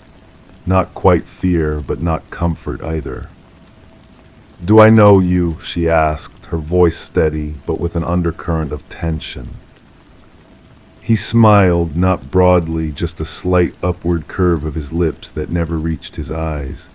"We've met before. You talked about your childhood in Rochester, that yellow house with the crooked mailbox your father never fixed." Her posture changed almost imperceptibly, a slight stiffening of her shoulders. I don't recall mentioning that to anyone recently. You mentioned it to me, he continued, taking a slow sip of his whiskey. Just like you told me about your sister's wedding last spring, how you felt when she asked your cousin to be maid of honor instead of you. I couldn't help but drift closer, moving one stool over, keeping my eyes on my case file but my attention entirely on their conversation. Something felt wrong. The hairs on the back of my neck stood up, that old detective's instinct that had rarely led me astray. You also told me, his voice dropped lower, forcing her to lean in slightly to hear, about the night in college, the one you never reported. Her hand trembled slightly as she set down her glass. Who are you? Just someone you've confided in, he replied smoothly. You've told me so many things, Elizabeth, your fears about your mother's health, your frustrations with your boss, Richard, even that recurring dream about drowning in your childhood swimming pool. I glanced up briefly, catching her expression, pale, confused, disturbed. She wasn't hiding her reaction now. I've never told anyone about that dream, she whispered. He smiled again, wider this time. You told me everything, you just don't remember. The bartender passed by and I caught his eye, giving him a subtle nod. An old signal from my days working security here years ago. He recognized it immediately and drifted to the other end of the bar where the phone was. I think I should go, Elizabeth said, reaching for her purse. But we've barely started catching up, the man said, his hand moving to rest lightly on her wrist. Not gripping, not yet threatening, but a clear message all the same. Don't you want to know how I know so much about you? I closed my case file, the soft thump drawing his attention momentarily. Our eyes met briefly. In that fraction of a second, I recognized something familiar, the calculated gaze of someone who selected his targets with precision. She said she's leaving, I commented, my voice casual but firm. His expression changed, annoyance flickering across his features before settling back into that practiced pleasantness, just catching up with an old friend. I don't know you, Elizabeth insisted, her voice finding strength, and I'm not your friend. But I know you, he countered. I know you take the 7:15 train every morning. I know which coffee shop you stop at. I know you keep your spare key under the blue flower pot on your balcony, not very secure, by the way. The door to the bar opened, and I noticed the familiar silhouette of Officer Ramirez stepping in, responding to the bartender's call. The man noticed too, his posture changing subtly as he registered the police presence. Perhaps another time then, he said smoothly, standing and leaving a crisp $20 bill on the counter. He leaned in close to Elizabeth, whispering something I couldn't hear, then walked unhurriedly toward the exit, nodding politely to Ramirez as he passed. I moved to the stool beside Elizabeth, showing her my retired detective's badge. Are you all right? Her hands were shaking now, no longer trying to hide her distress. He knows where I live, she whispered. All those things he mentioned, they're all true, but I've never seen him before in my life. Over the next hour, as Ramirez took her statement and I provided what little I had observed, a disturbing picture began to emerge. Elizabeth Hart wasn't the first woman to report such an encounter. 3 others in the past 2 months had described nearly identical situations, a stranger approaching them, knowing intimate details of their lives, making them feel exposed and vulnerable. None of the previous encounters had escalated beyond the unsettling conversations, but each woman reported the same parting whisper, I'll see you again soon. The case landed on my desk the next morning, despite my retired status. Captain Morris knew I couldn't resist an unusual case, especially one I'd stumbled into personally. The file was thin, 4 victims, no physical evidence, just the lingering discomfort of violated privacy. Elizabeth agreed to meet me at the station that afternoon. In the harsh, fluorescent light of the interview room, she looked more composed but still shaken. "I keep trying to figure out how he could know those things," she said, wrapping her hands around a paper cup of station coffee. "The information about my house, my job, that could be found with some stalking. But the dream, I've never told anyone about that recurring nightmare." I nodded, letting the silence stretch comfortably between us, giving her space to think, to remember. "There's only one place I've ever recorded that," she said finally, her eyes widening with realization. "My journal app. I've been using it for years. It's supposed to be private, secured with my fingerprint." Digital privacy, the modern illusion. We checked her phone for malware, for any signs of hacking. Nothing obvious appeared, but tech crimes wasn't my specialty. We sent it to the department experts. 3 days later, we had our first solid lead. All 4 women used the same journaling app, Mindspace, advertised as a secure, private space for personal thoughts and reflections. The company behind it was small, just 15 employees. One of them matched the general description of our mystery man. Daniel Farris, head of data security. The irony wasn't lost on anyone. The search warrant for his apartment revealed what we'd suspected, but hoped wasn't true: extensive files on dozens of women, all users of the app. Their personal thoughts, fears, dreams, and secrets harvested from what they believed was a private digital sanctuary. And more disturbing, detailed schedules of their movements, photographs taken from a distance, notes on their vulnerabilities. But Daniel Farris was nowhere to be found. His apartment looked recently vacated, clothes missing, toiletries gone. 2 weeks into the investigation, Elizabeth called me at 3 a.m, her voice a whisper. "Someone's outside my apartment," she said. "I can see a shadow on the balcony." By the time police arrived, there was no one there. Just a small envelope tucked under the blue flower pot where she kept her spare key. Inside was a single sheet of paper with one typed line: "Some secrets should remain unwritten." We never found Daniel Farris. The company behind Mindspace issued apologies, claimed they had no knowledge of his activities, and eventually shut down amid lawsuits and criminal investigations. Elizabeth and the other known victims were placed under protection, then gradually returned to their normal lives as weeks passed without incident. The case remains technically open, but leads grew cold. Sometimes I wonder how many other women shared their deepest thoughts with that app, how many might have encountered him in bars, coffee shops, or train stations, a stranger who knew them intimately, who had read the private corners of their minds. I think about Elizabeth often. Last I heard, she'd moved to another city, changed her name. She doesn't use digital journals anymore, doesn't use much technology at all if she can help it. As for me, I keep my thoughts on paper now. Old-fashioned, perhaps, but there's something reassuring about words you can burn to ash if needed. Something comforting about secrets that can truly disappear. But sometimes, sitting in that same bar where it all began, I find myself watching the door, wondering if he'll return.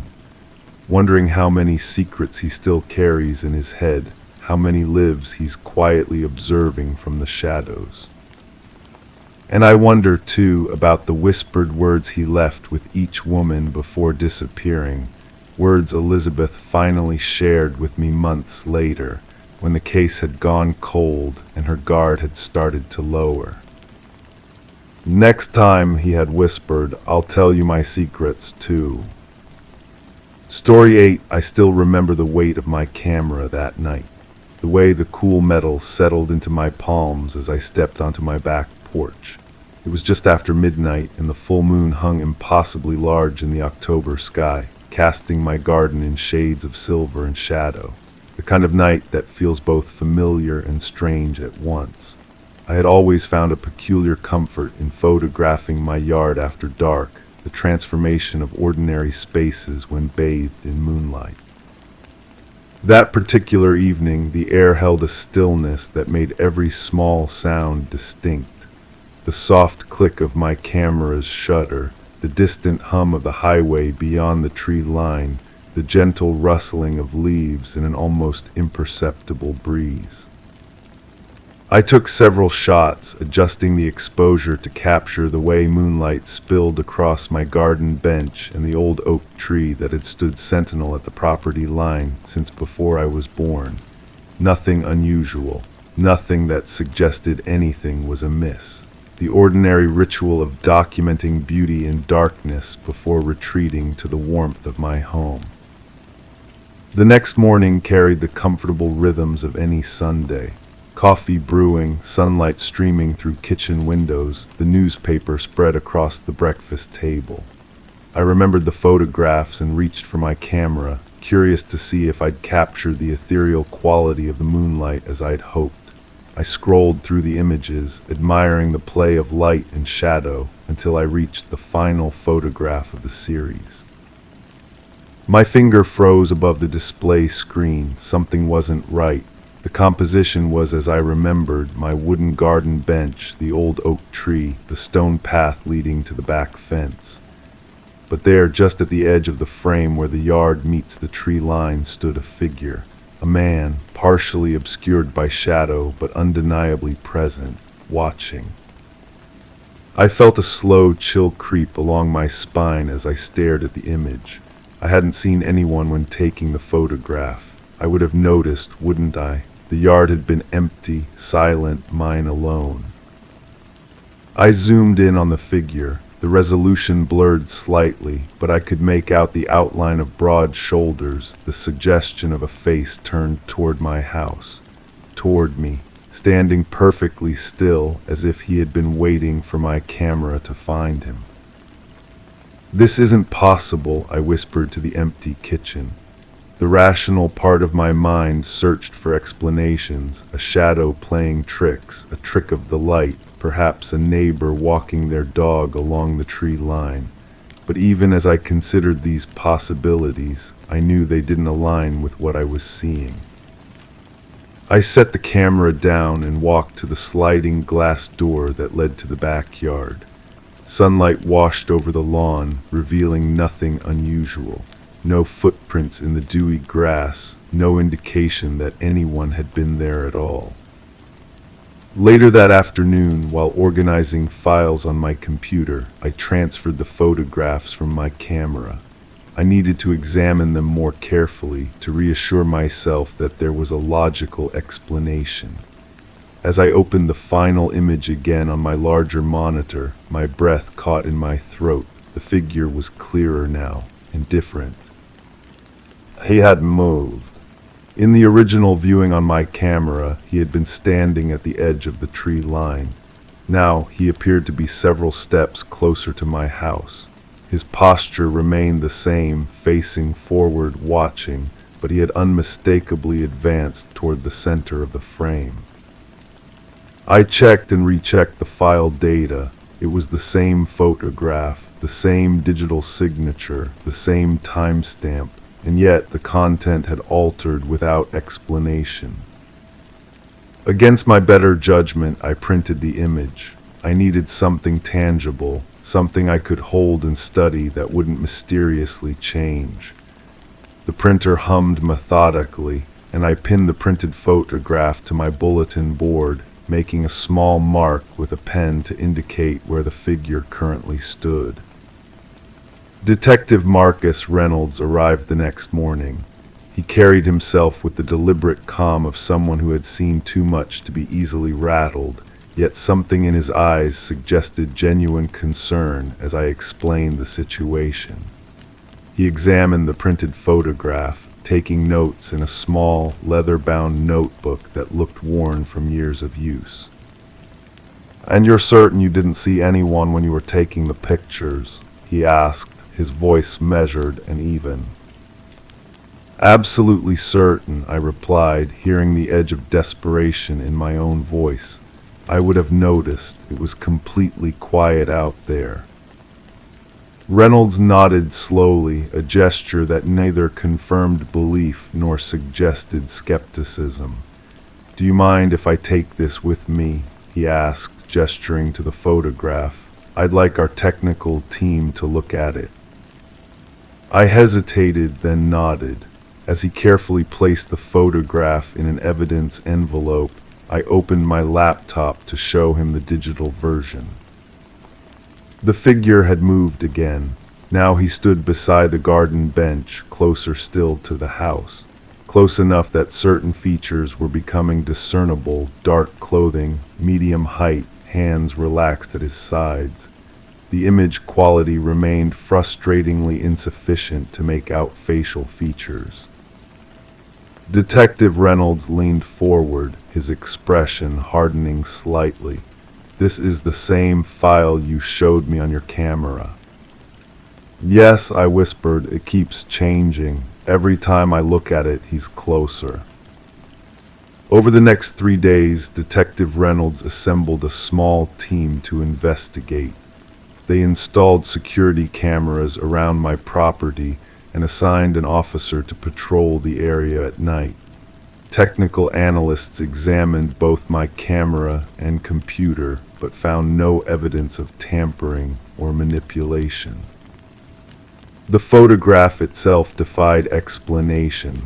The digital file continued to show the figure advancing closer to my house each time it was viewed, while the printed version remained static, preserving the moment in time when it was produced. On the 4th night, I couldn't sleep. The soft glow of the security monitors in my living room cast blue shadows across the walls as I sat wrapped in a blanket, watching the empty yard. Detective Reynolds had insisted I stay with friends, but I had refused. Something in me needed to understand, to confront whatever was happening. Near dawn, I reached for my camera again. I hadn't looked at the photograph since the previous afternoon, when the figure had advanced to stand directly before my sliding glass door, his silhouette now clearly that of a man of medium build, with what appeared to be a familiar stance. Something about the way he held himself triggered a distant memory I couldn't quite place. I pressed the power button and navigated to the image. The screen illuminated, revealing the final iteration of the photograph. The yard was empty. The bench, the oak tree, the stone path all remained as they had been, but the figure was gone. I scrolled backward and forward through my photos, searching frantically, but found nothing. The man had vanished as mysteriously as he had appeared. When Detective Reynolds arrived that morning, his expression was grim. He sat across from me at my kitchen table, his fingers laced together as he delivered the news. "We've identified him," he said quietly. "The description you provided matched a cold case from 15 years ago, a man named Thomas Mercer." The name registered like a distant bell. "The accountant who disappeared?" I asked, vaguely recalling a news story from when I was in college. Reynolds nodded. His case was never solved, but yesterday, following the details from your photograph, we searched an area of woodland about a mile from here. He paused, choosing his words carefully. "We found human remains. Preliminary identification suggests they belong to Mercer." "I don't understand," I said, my voice barely audible. "Why here? Why my photograph?" Reynolds opened his notebook and placed an old newspaper clipping on the table. It showed a property development announcement from 16 years ago, the construction of my neighborhood. Before these houses were built, this was all part of the Westlake Corporate Park. Mercer worked in the building that stood approximately where your house is now. He turned a page in his notebook. According to the case files, he was last seen walking to his car after working late. Security footage showed him leaving the building, but he never arrived at his vehicle. I stared at the clipping, trying to process the connection. But why would he appear in my photograph now, after all this time? "I've been a detective for 23 years, Reynolds said slowly. "Most of what I deal with has logical explanations, evidence, motives, patterns." He closed his notebook with careful precision. "But occasionally I encounter something that defies conventional explanation. Sometimes I think the truth simply needs to be witnessed." The case officially remains open, classified as an active investigation. Mercer's remains were positively identified through dental records, and forensic analysis confirmed he had been buried in the woodland for approximately 15 years. The cause of death was determined to be blunt force trauma to the skull. I still live in the same house. I still photograph my garden in the moonlight. The original digital file of that night's image now shows only what I initially saw, an empty yard bathed in silver light. Detective Reynolds keeps the printed version in the case file, the marking pen still indicating where the figure once stood. Sometimes, on particularly quiet nights, I find myself wondering if Mercer chose me specifically, a photographer with an eye for details, someone who would notice his presence, someone who would help find him after all these years. Or perhaps it was simply that my camera captured something that existed between worlds, a moment of intersection between what was and what is. I don't know if it was justice he wanted or merely to be found, but I do know that sometimes when I look out at my garden at night, I feel a presence that doesn't frighten me anymore, the sense of something finally at rest. Story 9, I still remember the weight of the manila folder in my hands. Paper has a certain gravity to it when it contains the fragments of someone's final moments. 17 years as a detective, and I never got used to that feeling. The way evidence feels heavier than it should. The street corner at Maple and Fifth had always been Marcus's spot. Locals knew him as the homeless man who talked to himself, a fixture in our neighborhood like the old oak tree or the chipped fire hydrant. His long gray beard moved with his whispers, eyes always darting across invisible plains that only he could see. Most people gave him a wide berth, maybe tossed him some change when conscience nudged them. I was no different. Until that night in November, when the streetlights cast long shadows across damp pavement. The rain had been falling steadily all day, a soft percussion against window panes and rooftops.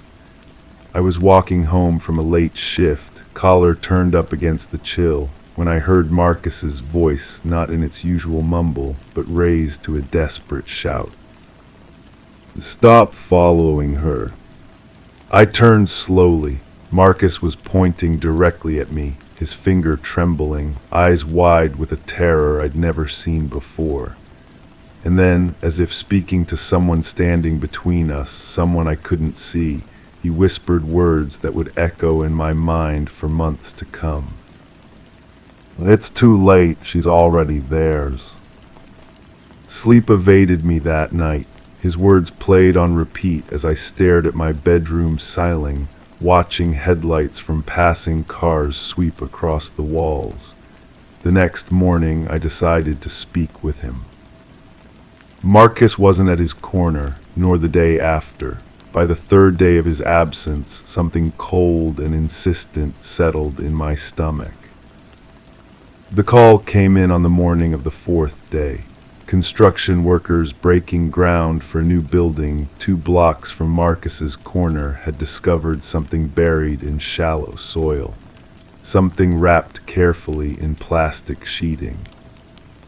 I remember the dampness in the air as I ducked under the yellow tape. The site foreman's face was ashen as he led me to where the earth had been opened. My partner, Richards, was already taking photographs, the flash illuminating the scene in harsh bursts. "Female victim," he said quietly, "been here a while." But it wasn't just one body. As forensics carefully removed layers of dirt, we found another and then another. 3 women buried in a neat row like terrible seeds. The preliminary examination suggested they'd been there for varying periods, one perhaps as long as 2 years, the most recent possibly only months. We found nothing linking the victims at first. Different ages, backgrounds, occupations. The only connection was their disappearance dates. All had vanished during rainy evenings in November, exactly 1 year apart. And Marcus was still missing. The investigation unfolded with the slow deliberation of water dripping from a faucet. Each detail carefully collected, each witness statement meticulously recorded. The weight of that manila folder grew. On the 8th day, a patrol officer found Marcus's shopping cart abandoned near the river. His few possessions were neatly arranged. A worn blanket folded carefully, 3 paperback novels with dog-eared pages, a plastic bag containing a toothbrush and razor. No sign of struggle, no blood, just absence. The autopsy reports came back. All 3 women had died from asphyxiation. Soil samples embedded under their fingernails suggested they had been buried alive, clawing at the earth until oxygen ran out. The thought made my chest tighten with phantom pressure. 2 weeks into the investigation, I returned to Marcus's corner late one evening. The rain had returned, softly blurring the edges of the world. I stood there, hands in my pockets, trying to see what he might have seen from this vantage point. The sound of footsteps behind me was almost lost in the gentle patter of raindrops. He tried to warn them, you know. I turned to find an elderly woman holding an umbrella, her eyes fixed on the empty corner where Marcus used to sit. "I'm sorry." Marcus, he saw things others couldn't, said there were people made of shadows that walked alongside the regular folk, said they were always looking for new vessels. I felt a chill that had nothing to do with the rain. Did he ever mention specific people, perhaps women who might have walked by here? She nodded slowly. He would sometimes get agitated when certain people passed, would tell them not to go home alone, said the shadows were following them. I asked her for descriptions. She remembered 3 instances clearly. Her descriptions matched our victims. The investigation took a turn. We looked into local history, finding references to disappearances dating back decades, always in November, always during rainfall, always without resolution. I became obsessed with Marcus's whereabouts. If he had indeed witnessed something, or someone following these women, he might be the key to the entire case, or he might be another victim, or something else entirely. 3 more days passed before a riverside patrol discovered a body caught in branches along the water's edge. The face was unrecognizable after days in the water, but the clothing matched what Marcus had been wearing when last seen. The autopsy revealed something unexpected. The cause of death wasn't drowning. His lungs contained no water. Instead, they were filled with soil, the same composition as the soil that had suffocated our 3 female victims. As I sat at my desk reviewing case files late into the night, The overhead light flickered, casting momentary shadows across my workspace. I found myself thinking about Marcus's warnings, about shadows that followed people home. The evidence suggested a serial killer with a ritualistic method, burying victims alive during November rainfall. But something about this explanation felt incomplete, like a puzzle missing its center pieces. We never found the killer. November ended, and with it, the rainfall. The case remained open, the folder growing dusty on my desk. The media eventually lost interest. Life in the neighborhood resumed its rhythm, though people now avoided that corner entirely. 1 year later, as November rain returned to our city, I found myself walking past Marcus's old corner. Out of habit, my eyes drifted to the empty space where he once sat. But it wasn't empty anymore. A young man stood there, beard just beginning to grow, eyes darting across invisible plains. His lips moved in constant whispers. As I passed, our eyes met briefly, and he fell silent. Then, with terrible clarity, he pointed at a woman across the street and shouted, "Stop following her." I turned to look at the woman, then back at him. But he wasn't looking at me anymore. He was staring at the empty space beside the woman, whispering urgently to something or someone I couldn't see. "It's too late," he said. "She's already theirs." I felt the weight of the badge in my pocket, the responsibility of knowledge, the chill of uncertainty. As I approached the woman to offer her a ride home, I couldn't shake the feeling that something was walking alongside us both, something made of shadows, something patient and hungry and older than the rain itself. Some cases are never truly closed. They just wait in the darkness, collecting new names, new faces, new vessels. And sometimes the only witnesses are those who speak to shadows. Story 10, the quaint costume emporium, was on the brink of closure, its shelves stripped bare as it purged itself of relics from days long past. Amidst the remnants of forgotten disguises, a woman's fingers brushed against a mask, a creation of intricate beauty with a disconcertingly lifelike presence. Startled by its allure, she hesitated as she placed it upon the worn wooden counter. The cashier's voice wavered faintly as he muttered, "That's not one of ours." Perplexed, the woman inspected the mask, only to find it devoid of any identifying tag. With a nonchalant shrug, she decided to take it home. As the night veiled the world in darkness, a soft sound stirred her from slumber, a whisper almost imperceptible of fabric shifting. Her eyes flickered open to find the mask absent from its original resting place on the dresser. Instead, it perched ominously upon her nightstand, its gaze fixed upon her in the silent shadows of her bedroom. The woman, known as Catherine Reed, was discovered by a concerned neighbor.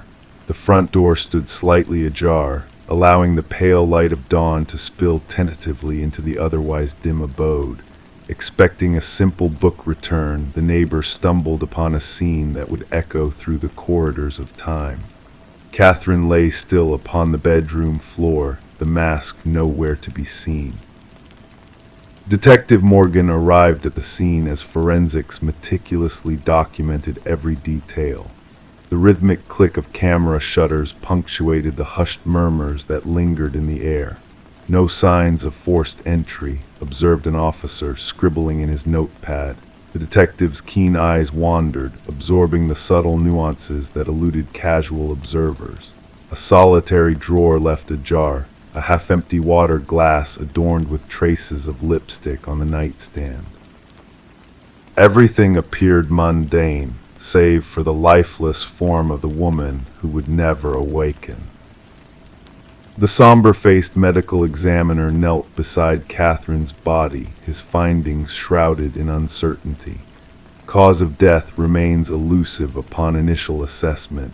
No outward signs of injury, no evidence of a struggle. Gesturing towards her visage, he remarked, "Observe the expression fear etched into her very being." The detective knelt beside him, her voice a mere whisper. Something terrified her to the core. Catherine, a quiet soul immersed in the world of art appraisal, was described by colleagues as meticulous, with an unwavering dedication to authenticity. She could discern a counterfeit with a mere glance, her employer recounted during interrogation. The detective pondered if this keen eye had unwittingly sealed her tragic fate. Security footage from the forsaken costume shop unveiled a peculiar occurrence.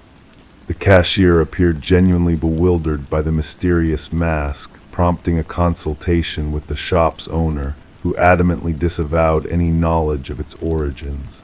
Although the audio was indistinct, lip readers later confirmed his cryptic statement, "We never stocked anything of this nature." Upon visiting the now barren shop, the owner nervously confessed, "The mask materialized during our clearance sale. Its provenance remains a mystery. It was never part of our inventory." Under duress, he disclosed, "Such anomalies arose sporadically following acquisitions from the estate sale of a collector who perished under enigmatic circumstances." A breakthrough materialized when forensics unearthed minuscule fibers embedded in Catherine's fingertips. "She clutched onto something," elucidated the lab technician. "These fibers are atypical, not of contemporary synthetic origin.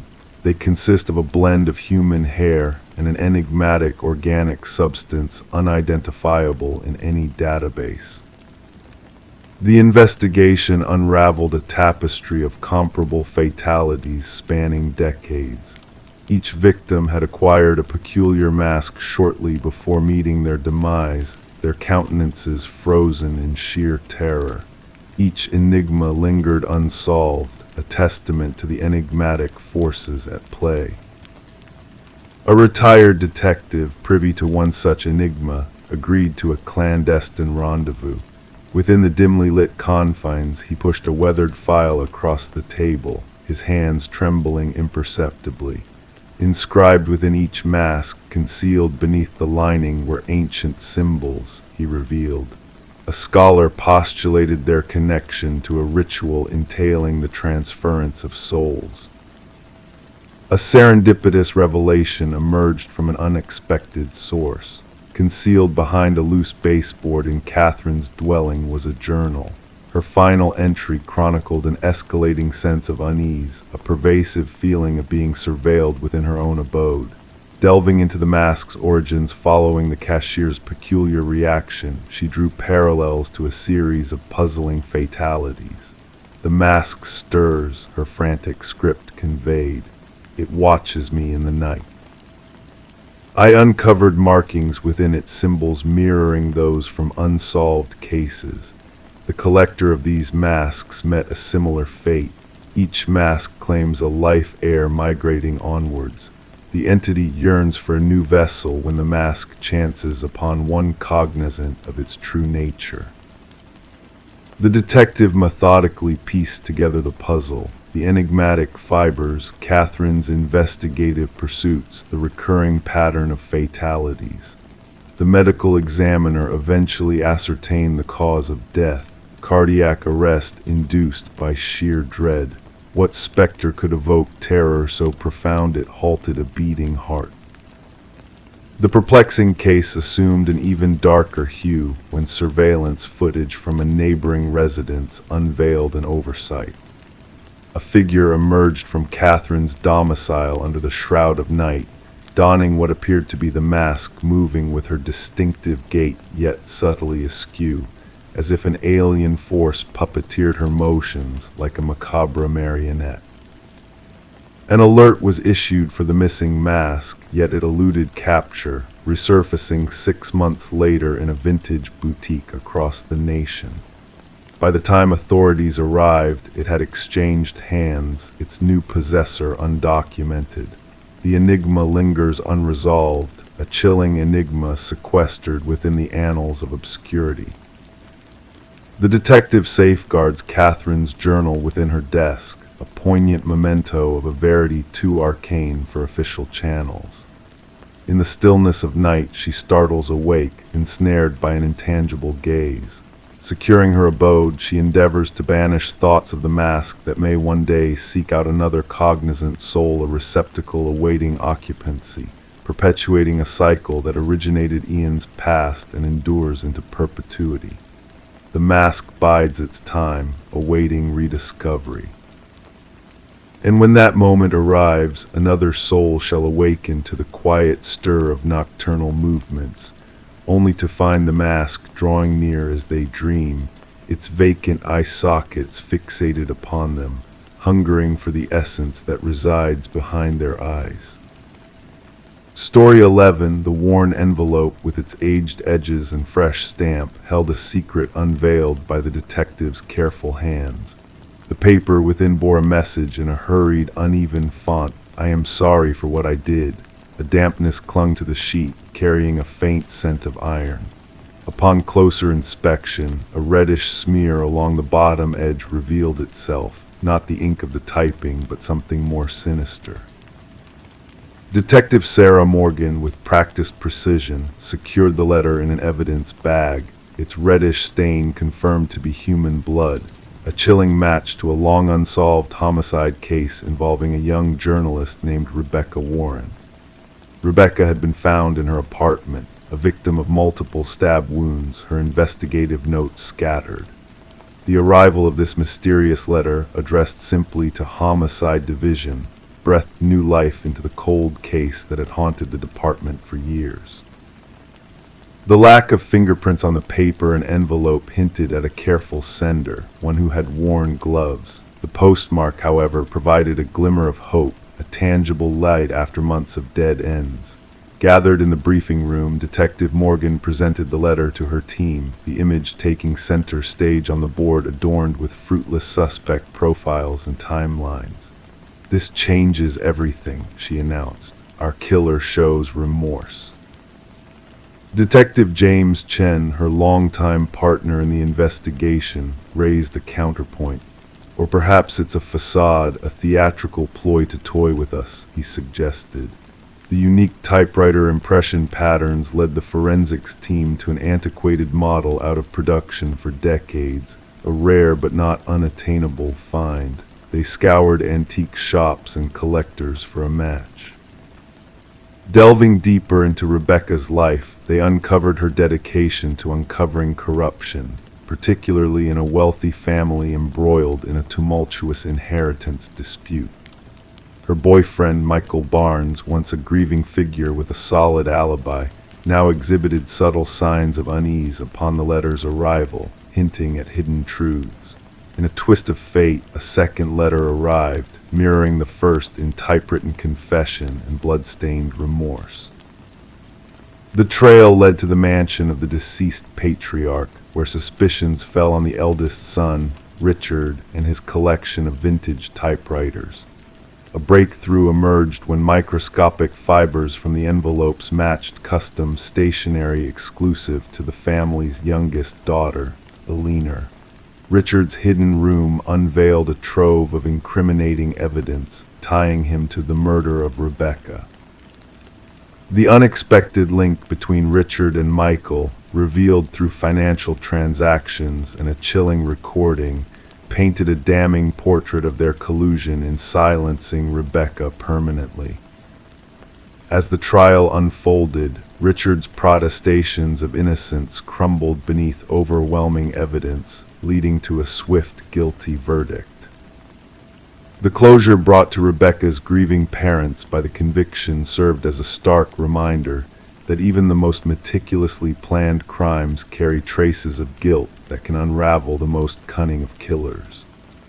The blood-stained letters, now archived as evidence, stand as a testament to the weight of remorse, a silent witness to the unraveling of a perfect crime and a poignant lesson in the art of detection, an old typewriter holding the key to unlocking the darkest secrets of the human heart.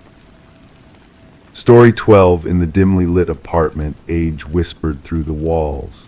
The heating system groaned, the pipes rattled a familiar lullaby of the night, or so she thought, until it happened. A voice, distant yet clear, drifted through the vents like a ghostly caress. Not the usual hum of neighbors chatting on the phone. This was different. It was a whisper, calling her name into the shadows. She leaned closer, heart drumming in her chest. A chill breeze brushed her cheek, and then, almost teasingly, the voice spoke. "I know you're listening." Detective Morgan Shaw stood in silence at the heart of the empty apartment, her eyes fixed on the rusted vent cover pried open from the wall.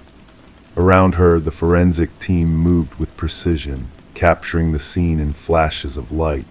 The missing woman, Alina Reeves, had vanished without a trace for 7 long days until a peculiar odor caught the building manager's attention. What they unearthed within the ventilation system defied logic.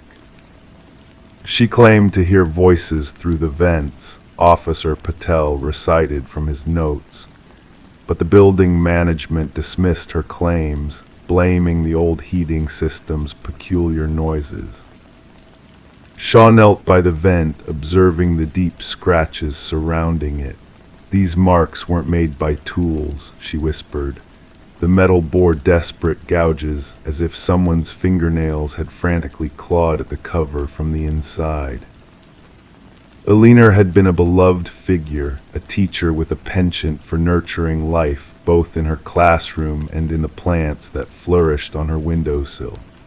Her absence was felt keenly by her students, who had crafted cards in her honor. Her sister, the one who reported her missing, revealed troubling details during the interview. In the weeks leading to her disappearance, Alina grew paranoid, her voice quivered. She was convinced someone was watching her, speaking through the vents. "I thought it was just work stress." Surveying the apartment anew, Shaw noticed the meticulous bed, the abandoned coffee mug, and a chair positioned beneath the vent as if awaiting a visitor. The forensic report uncovered baffling clues, fibers matching Alina's cardigan in the vent, a foreign fingerprint on the vent cover's interior, and haunting audio recordings from Alina's phone. Alone in her car, rain tapping a melancholic melody, Shaw listened to the recordings. Alina's voice, timid and afraid, echoed, "If you're real, say something." 20 seconds of silence stretched before a faint whisper replied, "Alina, dear Alina, let me in." Delving into the building's history, Shaw uncovered unsettling accounts. Past tenants of apartment 4B had abruptly left, citing strange disturbances. One even suffered hallucinations of voices emanating from the vents due to carbon monoxide exposure. The building's superintendent, Harold Weber, had been a fixture for 15 years. Officially, nothing raised suspicion, yet he held keys to every unit. Questioning Weber, Shaw noticed a shift in his demeanor when apartment 4B was mentioned. His gaze flickered, tension rippling beneath his composed facade. "I don't keep tabs on everyone who comes and goes," he deflected, gaze fixed elsewhere. The investigation took a chilling turn when a concealed access panel was discovered in Alina's bathroom, leading to a clandestine passage within the walls. Inside, remnants of a hidden life emerged: a flashlight, food wrappers, evidence of a shadowy presence watching, waiting, whispering. A search of Weber's pristine apartment unveiled a trove of unsettling secrets. Organized folders contained recordings and voyeuristic images of tenants, including Alina. A digital diary chronicled his twisted obsession, predicting Alina's surrender to the walls. The most damning evidence surfaced in a storage unit linked to Weber, housing mementos from prior occupants like macabre souvenirs. Arrested quietly in the dead of night, Weber greeted his capture with eerie tranquility, proclaiming, "They all hear me eventually. The building speaks through me." A coroner's report painted a harrowing picture. Alina had been lured into the vents, drugged, and left to navigate the labyrinthine ducts until her breath faltered. Former tenants' families shared similar tales of paranoia, of whispers that bled into reality, all orchestrated by the hidden predator within the walls. At trial, Weber maintained an unsettling calmness, his defense citing delusions of unity with the building. Prosecution countered with meticulous evidence of his predatory schemes. After a swift deliberation, the jury rendered their verdict guilty on all charges. As Weber was escorted away, a chilling smile etched on his lips, he turned to Shaw. "They will always hear me," he murmured. "The whispers never fade, the building remembers." The once bustling apartment complex now stands empty, a haunting echo of its former self. Despite renovations and new ownership, tenants report strange murmurs in the vents, whispers in the walls as the old systems groan and pipes rattle. It's dismissed as mere echoes of the past, a collective denial of the chilling truth that lurks within the walls. Story 13: The Mysterious Victorian House. She crossed the threshold into the abandoned Victorian, a hush falling over the dusty air. The house stood frozen in time, its peeling walls and draped furniture telling tales of neglect. Each step she took felt like a dance with the past, a journey through a moment suspended in eternity except for one peculiar detail. The doors, no matter which one she opened, each led her back to the same room like a twisted game of fate. The parlor became her maze, her only companion the echoes of her footsteps. And when she turned to retreat, the front door had vanished into thin air, leaving her trapped in a labyrinth of her own making. The discovery of Morgan Pierce's lifeless form transformed the once forgotten Victorian into a haunting crime scene. Detective Sarah Lind stood at the threshold, a silent observer to the ghostly dance of forensic technicians moving through the dim interior. The house had garnered a reputation among the locals, a place where compasses spun wildly, where whispers of unseen eyes lingered in the shadows. Now it held secrets darker than any urban legend could weave. The initial examination suggests she passed approximately 3 days ago, the medical examiner murmured, his words barely audible in the heavy silence. Asphyxiation seems to be the cause of her demise. Morgan sat in the parlor, serene in her final repose, hands folded neatly in her lap as if awaiting a long-lost guest. No signs of struggle marred the tranquil scene, sending a shiver down the spines of seasoned investigators. Lynn's inquiry turned to the one who discovered the haunting tableau. "Who stumbled upon her?" she inquired, her gaze fixed on her partner.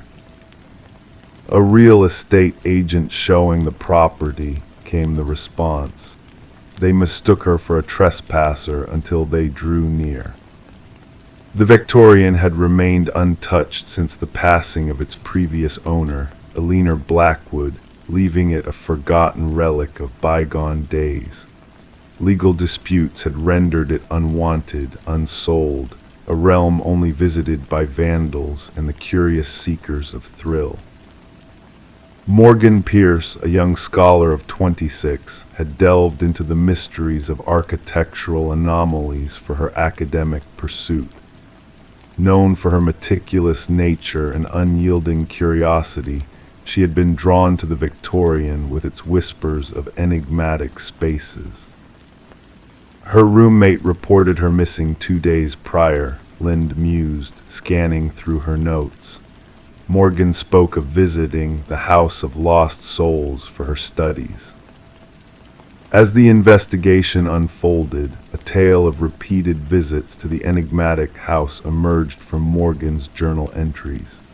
She chronicled strange phenomena, audio distortions, chilling drafts, and doors that led to ever-changing chambers.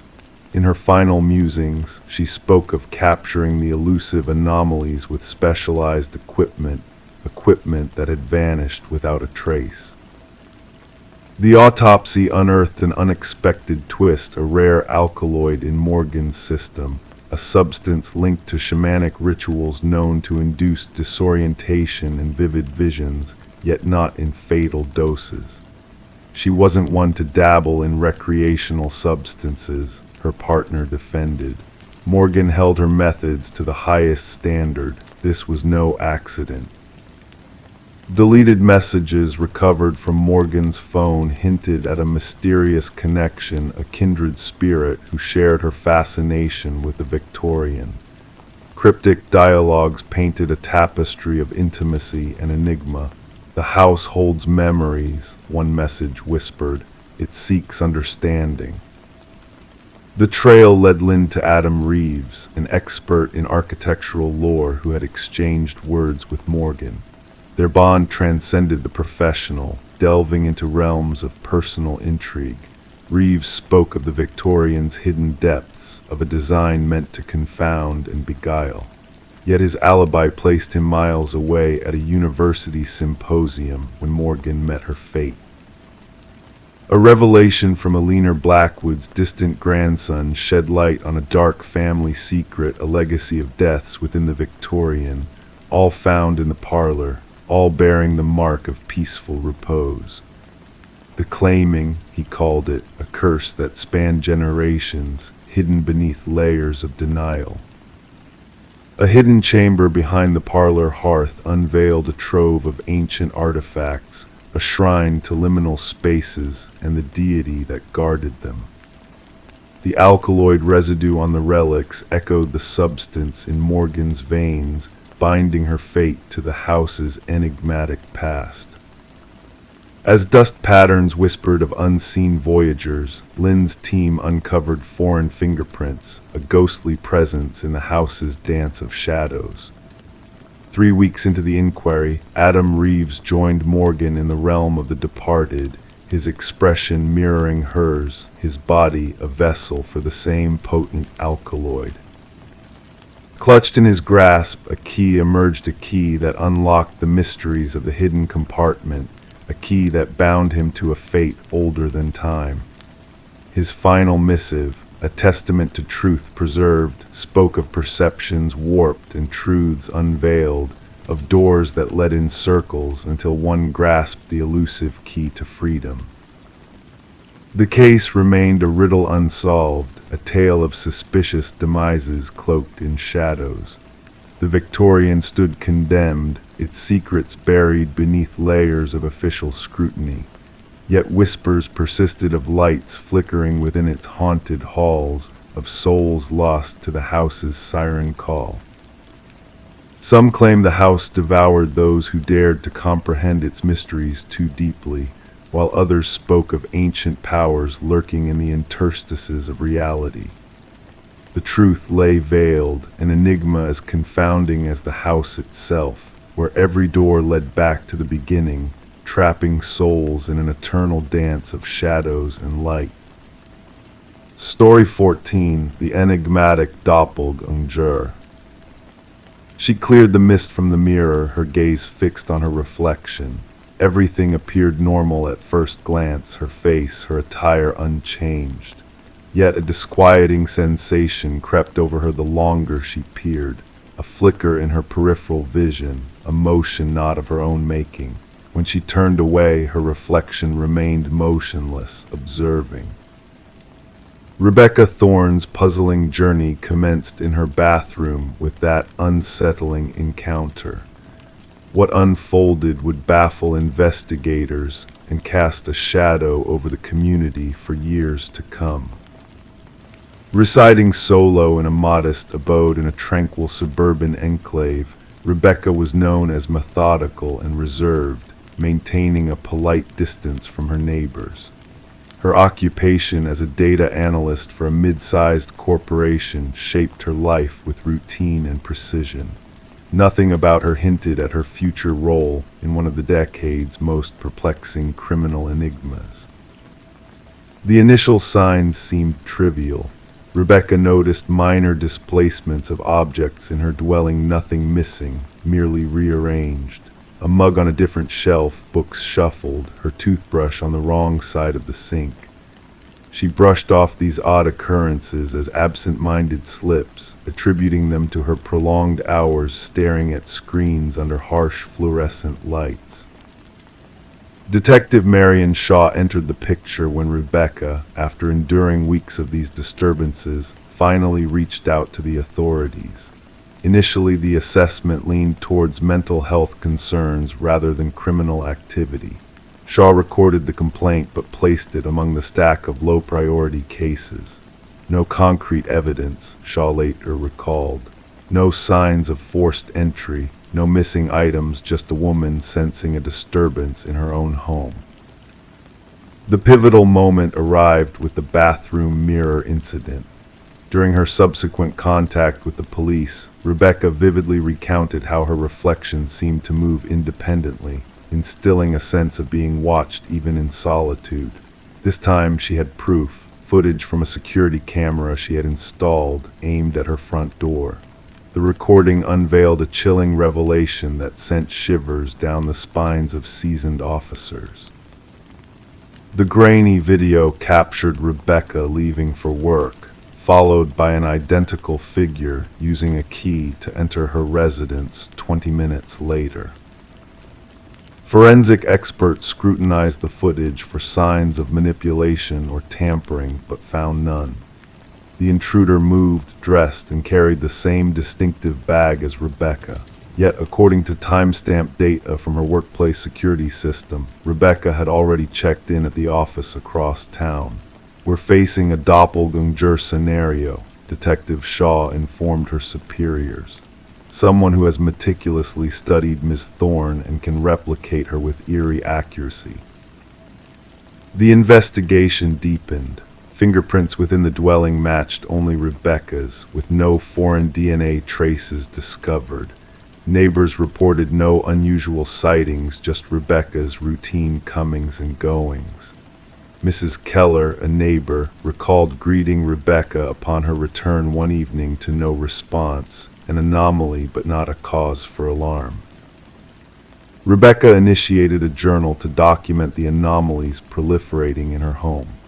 Minor alterations escalated, vanishing food from the fridge, unauthorized searches on her computer, and unsettling discoveries of unfamiliar selfies on her phone, capturing her likeness with eerie precision, yet with a subtle wrongness in her expression. "I feel like I'm teetering on the edge of madness," she confided to Detective Shaw during their third interaction. "Or perhaps someone is orchestrating this illusion." Breakthrough dawned when investigators discerned a pattern in the security footage.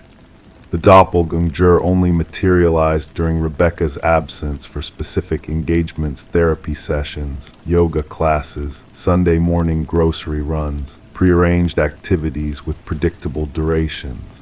"Someone is intimately familiar with your routine," Shaw elucidated. "This isn't random, it's a targeted surveillance and infiltration operation." A forensic psychologist posited a fixation hypothesis, a person fixated on becoming Rebecca, mirroring her existence, potentially aiming to supplant her entirely. Such obsessions, though rare, were catalogued in psychological literature. The individual typically suffered a mental rupture, fixating on a target embodying qualities they yearned for: stability, beauty, success, normalcy. The focus of the inquiry shifted when Rebecca mentioned a former colleague, Lily Winters, dismissed due to escalating erratic behavior. Lily had closely collaborated with Rebecca, often remarking on their similarities. Following her termination, she bombarded Rebecca with unsettling emails claiming a shared identity. "We could be one and the same," one message stated. "At times, I feel more like you than you do." Detective Shaw secured a warrant to search Lily's domicile. The discoveries within transformed the case from disturbing to chilling. A room in Lily's abode had been fashioned into a shrine-like replica of Rebecca's bedroom, adorned with countless images of Rebecca captured in various settings: shopping, socializing, unbeknownst to her. a wardrobe identical to Rebecca's, cosmetics mirroring her preferred brands, and meticulous notes on her habits embellished the room. Most incriminating were the practice videos Lily emulating Rebecca's gait, gestures, and expressions with a progression from clumsy mimicry to near-perfect replication. She aimed to assume my identity, Rebecca murmured upon viewing the evidence, not merely imitating but erasing me. Forensic technicians unveiled a cache of equipment for replicating keys and cloning electronic access cards. Lily had orchestrated an intricate system to monitor Rebecca's movements, complete with a calendar projecting her schedule in detail. Lily's ultimate objective remained enigmatic. Journals recovered from her residence contained erratic entries shifting between first and third person, occasionally referring to Rebecca as both me and her in the same passage. The final chilling entry read, "Soon one of us will prevail. The stronger entity shall endure." When law enforcement moved to apprehend Lily, she had absconded. Signs of a hasty departure littered her domicile drawers agape, some technology missing. A nationwide alert was issued. Rebecca entered protective custody, relocated to a secure site under constant surveillance. For 3 weeks, authorities monitored every locale linked to her former life. Lily never materialized. The case took a disquieting turn when a security guard at Rebecca's prior workplace reported an anomaly. Rebecca had been sighted entering the building despite her absence on leave. Surveillance footage confirmed the event. An individual identical to Rebecca had utilized a valid ID card to access the premises, proceeded to her former workstation, and sifted through her files for 40 minutes before departing. Yet Rebecca, safeguarded in a secluded safe house, couldn't have been present at the office. The unsettling truth emerged: Lily hadn't fled, she had executed her plan. Living as Rebecca, she had usurped her life while the genuine Rebecca remained concealed. The case remains open to this day. Lily Winters remains at large. Rebecca Thorne forsook her former existence, forging a new identity in an undisclosed locale. Detective Shaw preserves a photograph on her desk, 2 women uncannily resembling each other. One is Rebecca Thorne, the other Lily Winters. On occasion, she scrutinizes their features, seeking the disparities, the nuances that set them apart. The most chilling aspect, Shaw imparts to new recruits, is not the resemblance or mimicry. It's the fervent desire to become someone else to the extent of erasing oneself in the process. Identity isn't merely what we exhibit, it's what we safeguard fervently. Sometimes its worth becomes apparent only when threatened by another. Story 15. The cafe had been his sanctuary for years, his haven of familiarity in a chaotic world. Every day he would sit at the same table, order the same black coffee, and embrace the comforting silence that enveloped him like a warm blanket. The barista recognized his face, but his name remained a mystery to all. Then one day he didn't show up. Concerned, the police checked his usual spot and discovered a wallet left behind. Inside was a driver's license with a photo, yet the space where his identity should have been was hauntingly blank. Detective Sarah Mercer delved into the enigma of the man known only as John Doe. She watched the security footage intently, searching for clues in the shadows of the cafe. John appeared ordinary on camera, unassuming, blending into the background with ease. His sudden disappearance puzzled Mercer, sending shivers down her spine. As she replayed the footage, John's routine unfolded before her eyes. He entered the cafe during the bustling morning hours, ordered his black coffee, and settled at his corner table, hidden by foliage. Deep in thought, he scribbled in a notebook, occasionally gazing out the window. But then, in a blink of an eye, he vanished into thin air after heading towards the restroom, leaving behind only questions and an empty chair. The mystery deepened as Mercer probed further. The bathroom cameras revealed no trace of John entering or exiting. His personal belongings told a cryptic tale, blank spaces where information should have been, credit cards with no ties to reality, and a business card with a silent phone line.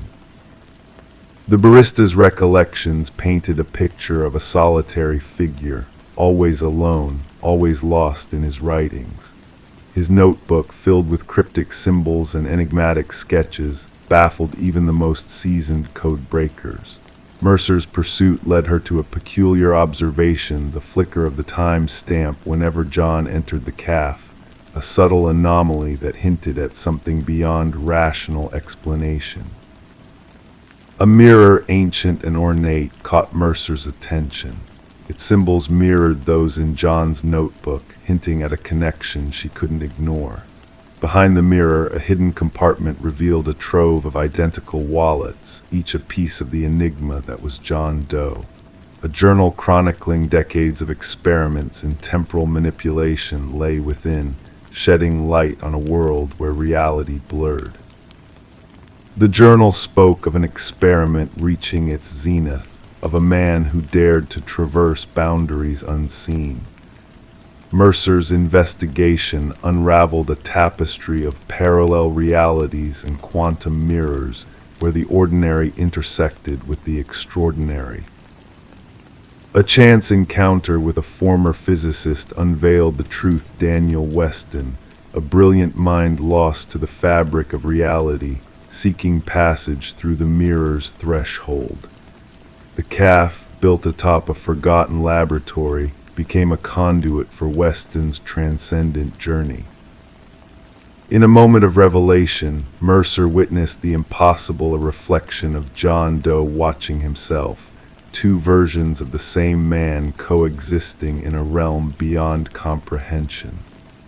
The shattered mirror bore witness to the experiment's conclusion, leaving behind a cryptic warning that echoed through the void.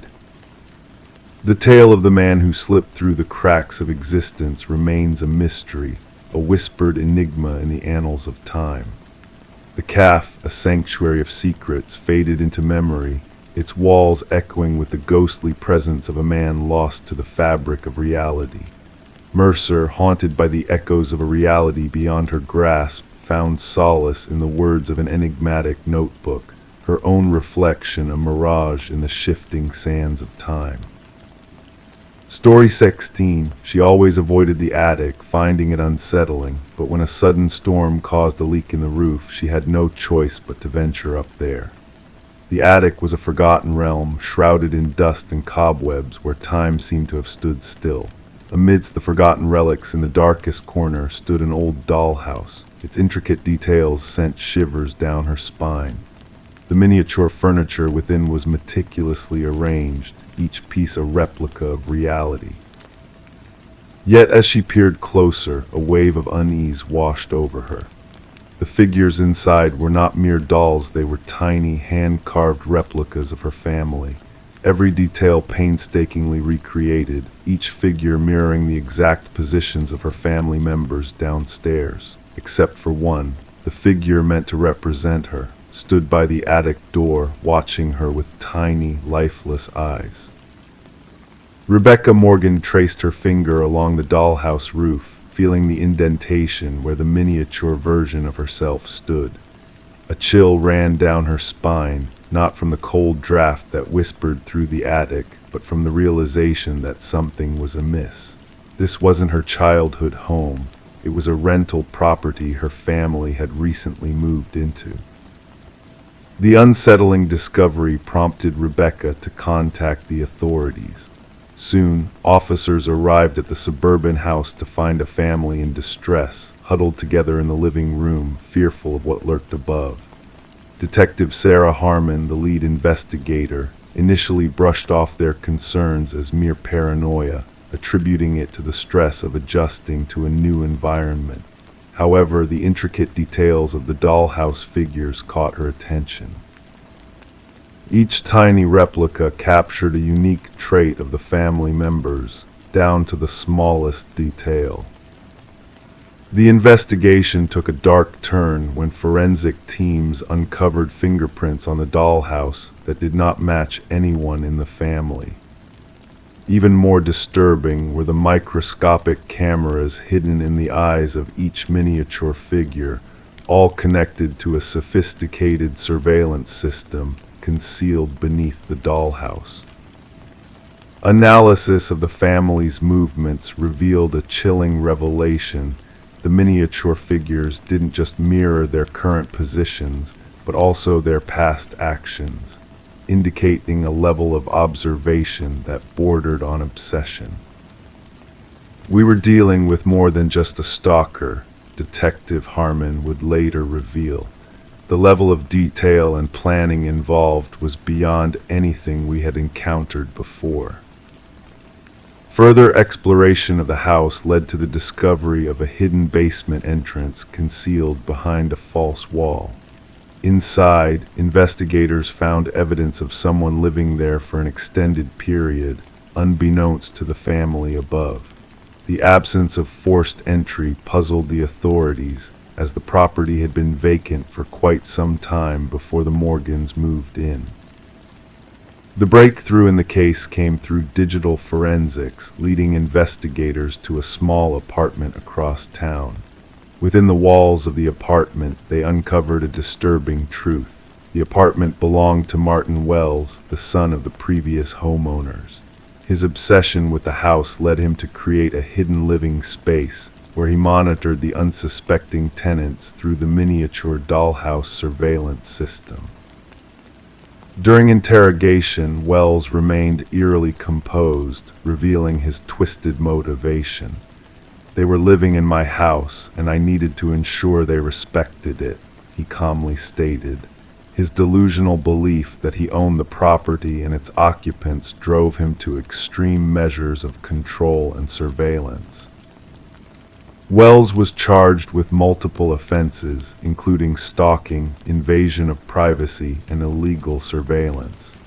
The case shed light on the importance of real estate disclosure laws and the responsibility of agents to ensure the safety of tenants. The judge, during sentencing, acknowledged the profound violation the Morgan family had endured, emphasizing the breach of their privacy and sense of security. The ordeal left a lasting impact on the Morgan family, prompting them to seek a new beginning in a distant place.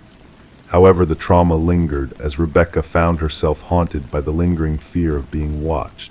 She removed all traces of miniatures from their new home, yet the unsettling feeling persisted. "Some days I still feel the eyes upon me, wondering if somewhere out there another dollhouse awaits with a miniature version of me trapped inside," she confessed, a whisper of unease in her voice.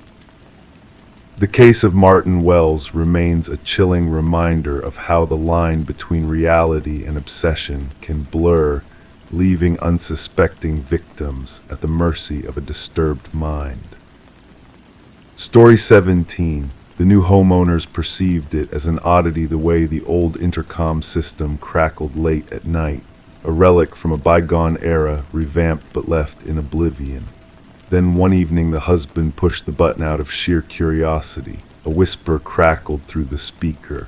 "Why did you come back?" He recoiled, his hands trembling. His wife, standing behind him, murmured, "I never said that."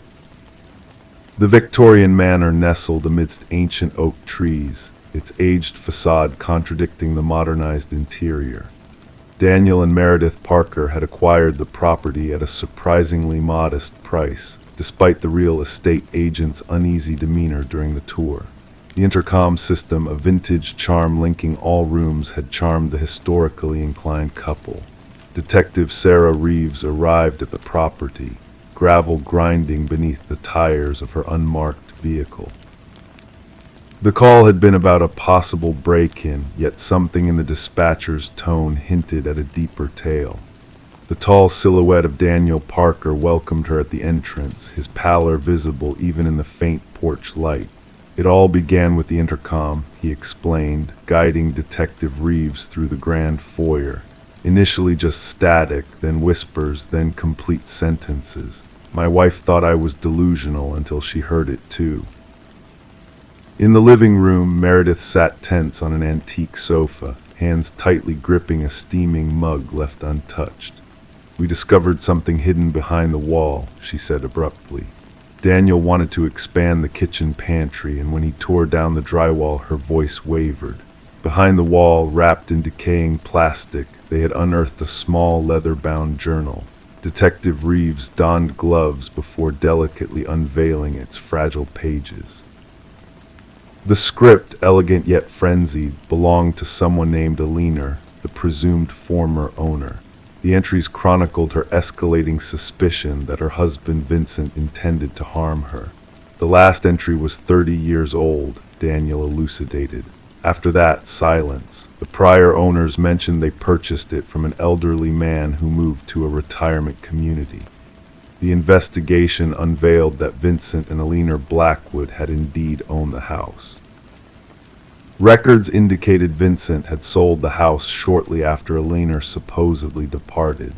No divorce records existed, no change of address, no financial transactions in Alina's name post the final journal entry.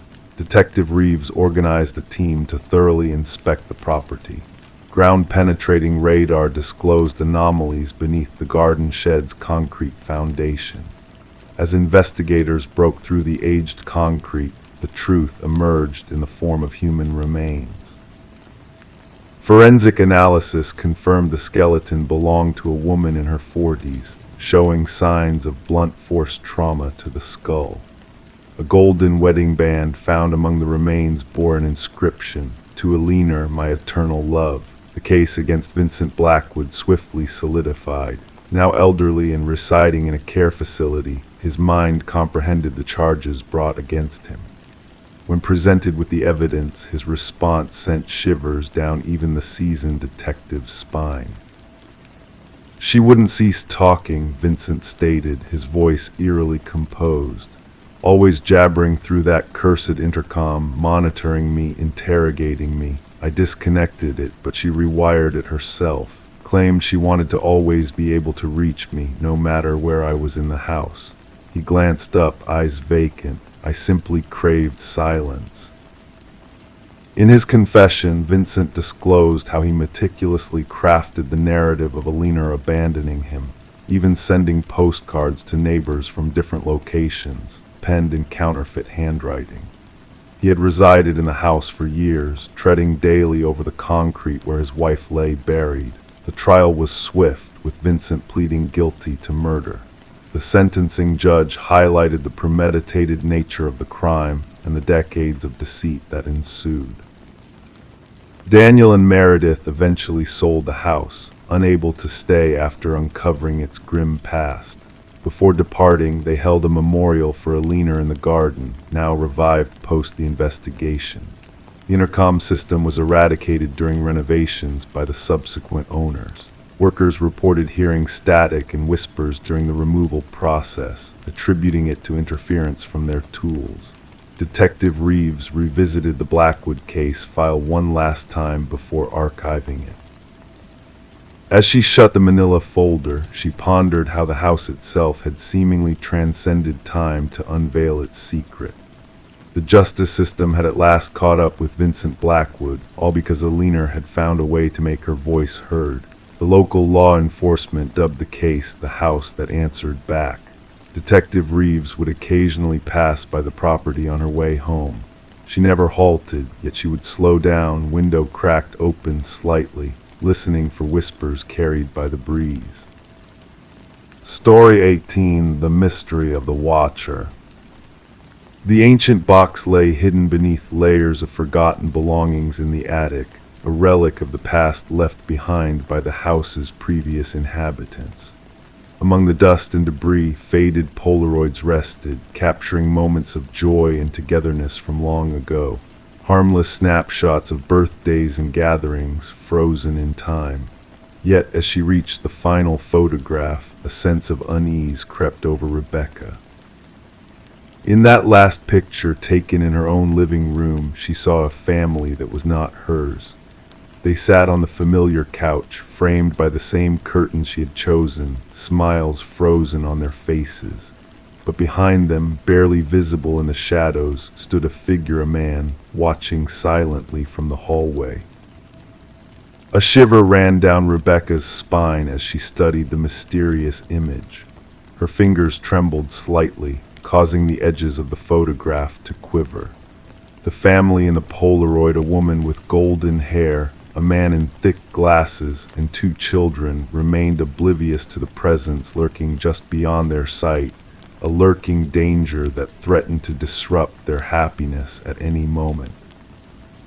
Descending the creaking wooden stairs, Rebecca felt the weight of her house pressing down on her, the once spacious rooms now suffocating in their emptiness. Placing the photograph on her kitchen counter, she scrutinized it under the harsh glow of the fluorescent light. The resemblance between her home and the strangers in the picture was uncanny. The archway leading to the hallway, the intricate crown molding, the bay window that welcomed the morning sun. This was her sanctuary, yet these faces were unknown to her. Detective Morgan arrived, clad in a worn leather jacket that whispered of past investigations. His sharp eyes missed nothing as he examined the photograph with a methodical gaze. Running a gloved finger along the edge of the Polaroid, he turned it over to reveal a blank back. "What do you know about the previous owners, the Nelsons?" he inquired, his voice a low rumble in the quiet room. Rebecca confessed her lack of knowledge, explaining that the sale had been handled through a realtor and the Nelsons had already relocated out of state. Nodding thoughtfully, Morgan requested to take the photograph, suggesting that his team might be able to uncover the identity of the mysterious family captured in the image. The investigation unfolded discreetly, unraveling a tangled web of past residents. The Nelsons had acquired the house from the Crawfords, who had in turn purchased it from the Mornos. Detective Morgan delved into property records, interviewed former neighbors, and meticulously pieced together a timeline of occupants. A breakthrough came unexpectedly when a former mail carrier identified the family in the photograph as the Sutherlands, a family that had resided in the house for only a year before vanishing without a trace. Mail left unclaimed, belongings abandoned, as if they had never existed at all. Forensic analysis dated the Polaroid to 15 years prior, revealing subtle clues that hinted at a staged photograph. The unnatural stillness of the subjects, the suspended dust particles in the air, all signs of a carefully orchestrated image. But the enigmatic figure in the hallway remained a haunting mystery. Enhanced imaging unveiled more details about the shadowy watcher, tall, male, cloaked in darkness. His identity obscured, his presence menacing yet eerily familiar. Detective Morgan uncovered a chilling pattern. 5 families had occupied the house over 5 years, each one vanishing after precisely 1 year of residency. As the investigation delved deeper, historical records shed light on the house's dark past. Built by a renowned architect, the construction had been marred by the disappearance of the project manager, succeeded by a man named Samuel Whitfield. A photograph of Whitfield bore a striking resemblance to the figure in the Polaroid, despite reports of his demise in a construction accident. The basement became a focal point, revealing hidden secrets buried beneath layers of concrete. Anomalies detected by ground-penetrating radar led to a grim discovery: the preserved remains of all the missing families, entombed in the earth below. Among their possessions lay a camera, identical to the one that had captured the haunting photograph. Sealed off as a crime scene, the house yielded more chilling revelations. A hidden crawlspace in the attic exposed a makeshift living quarters, complete with a cot, cameras, and a journal filled with disturbing observations of the house's inhabitants. The final entry, dated just days prior, hinted at a sinister presence. "The new one is different. She found my photograph too soon. I'll need to accelerate my timeline." Under police protection, Rebecca sought refuge in a hotel, haunted by the knowledge that she had stumbled upon something beyond comprehension. In the dead of night, a call shattered the silence, the sound of breathing on the other end followed by the mechanical click of a Polaroid camera capturing a moment unseen. The investigation remained unresolved, the house standing silent and empty, its secrets veiled in darkness. Samuel Whitfield's fate remained a mystery, his elusive presence lingering in the shadows. While some believed him to be long gone, others feared that he had simply moved on to a new location, a new identity, a new domain of watchful eyes. And somewhere amid the shadows and silence, new photographs developed capturing unsuspecting families, unknown homes, and unseen watchers. The quest for truth had drawn the attention of forces beyond comprehension, leaving those who sought answers to wonder if they were the next subjects in a macabre collection of memories. Story 19. The tale began innocently enough for the new inhabitants of the Victorian-era home, Michael and Sarah Klein. They never anticipated the secrets hidden within its walls, lurking beneath the surface like shadows in the night. The house beckoned to them with its old-world charm, its history whispered through creaking floorboards and peeling wallpaper. One fateful day, a simple water stain in the master bedroom sparked their curiosity. As Sarah peeled back the layers of time, they uncovered a haunting discovery, a name scrawled in ink, repeated obsessively across the wall.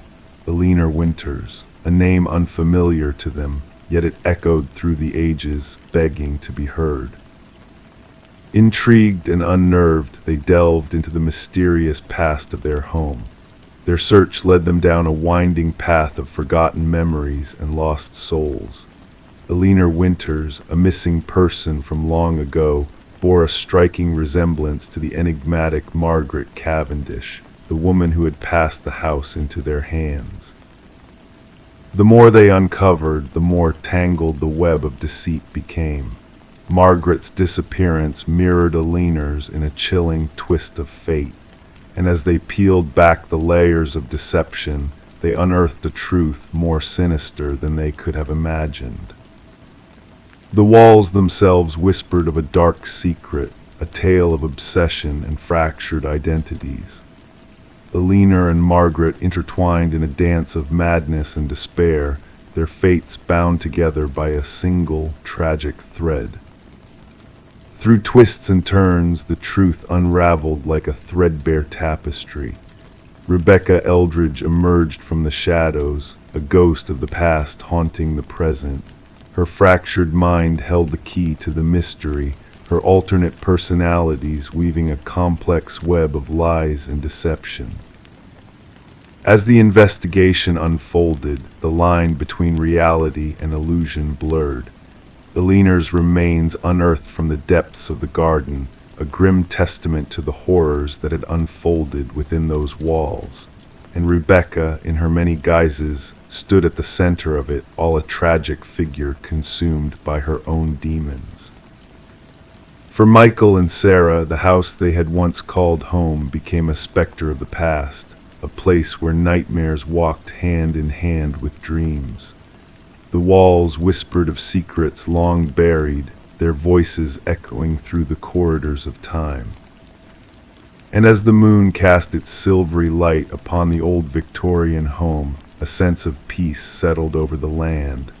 The mystery had been solved, the restless spirits put to rest, and in the stillness of the night the house stood silent, its secrets laid bare for all to see.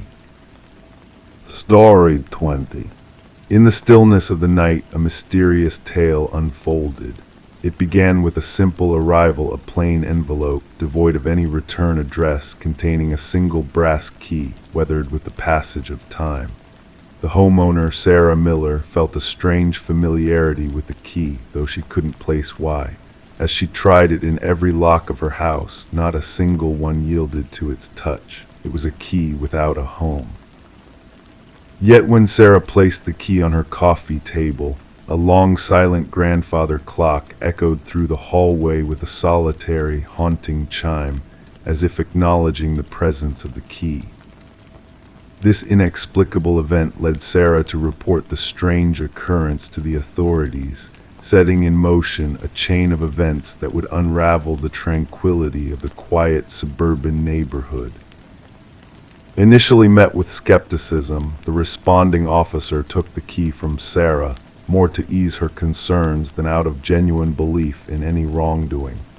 But Sarah's unease persisted, a nagging feeling that something was amiss, something sinister lingering beneath the surface. The brass key, unassuming yet disconcerting, found its way to Detective Robert Harmon, a seasoned investigator with a keen intuition for cases that defied easy explanation.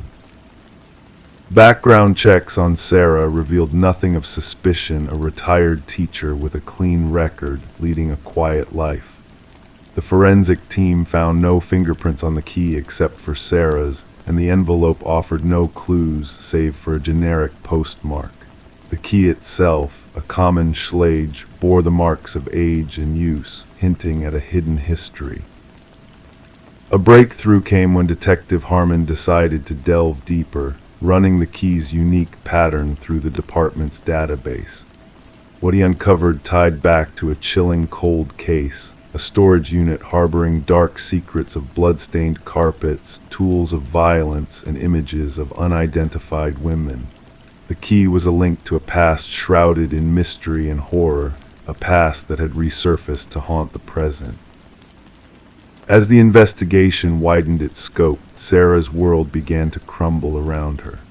She fortified her home, seeking solace in security measures, all the while grappling with the unanswered question, why her? Why this key? The shadows of the past loomed closer as connections were unearthed, leading to a man named Harold Jenkins, a ghost from Sarah's past, now a specter of unspeakable evil. Jenkins, a man of shadows and secrets, had left behind a trail of deception and darkness.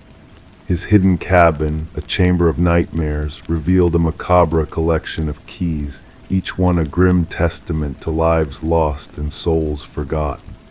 The search for Jenkins intensified, a nationwide manhunt fueled by fear and urgency.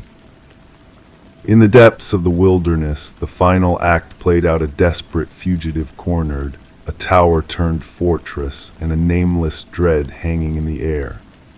Jenkins, the elusive keymaster, chose his own end rather than face justice, leaving behind a legacy of horror and heartbreak.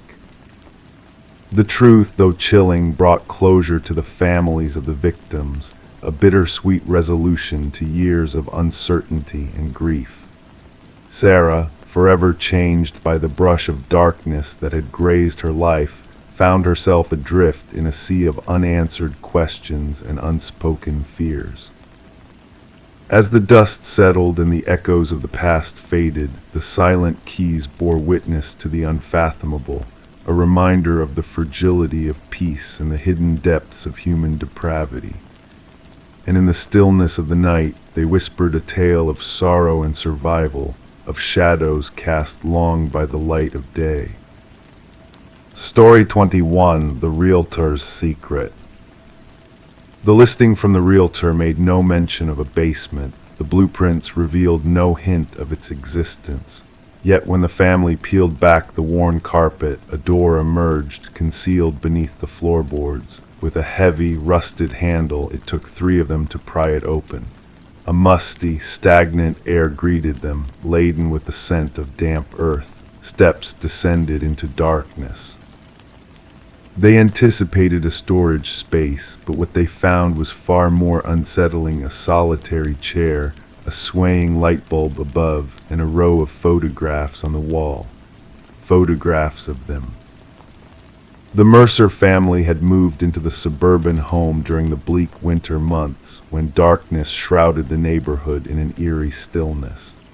The aging 2-story house, with its weathered siding and creaking floors, exuded a sense of character and history that drew them in. Little did they know the depth of history the house held, and how profoundly it would intertwine with their present. Detective Sarah Connors arrived at the property with her partner, the crime scene unit already working to secure the area with fluttering yellow tape. Mrs. Mercer's voice had trembled over the phone as she recounted the discovery beneath their living room floor. "We must document everything before anyone else ventures down there," Connors directed, donning latex gloves with precise movements. Flashes of the camera illuminated the stairwell as the forensic team meticulously captured the scene.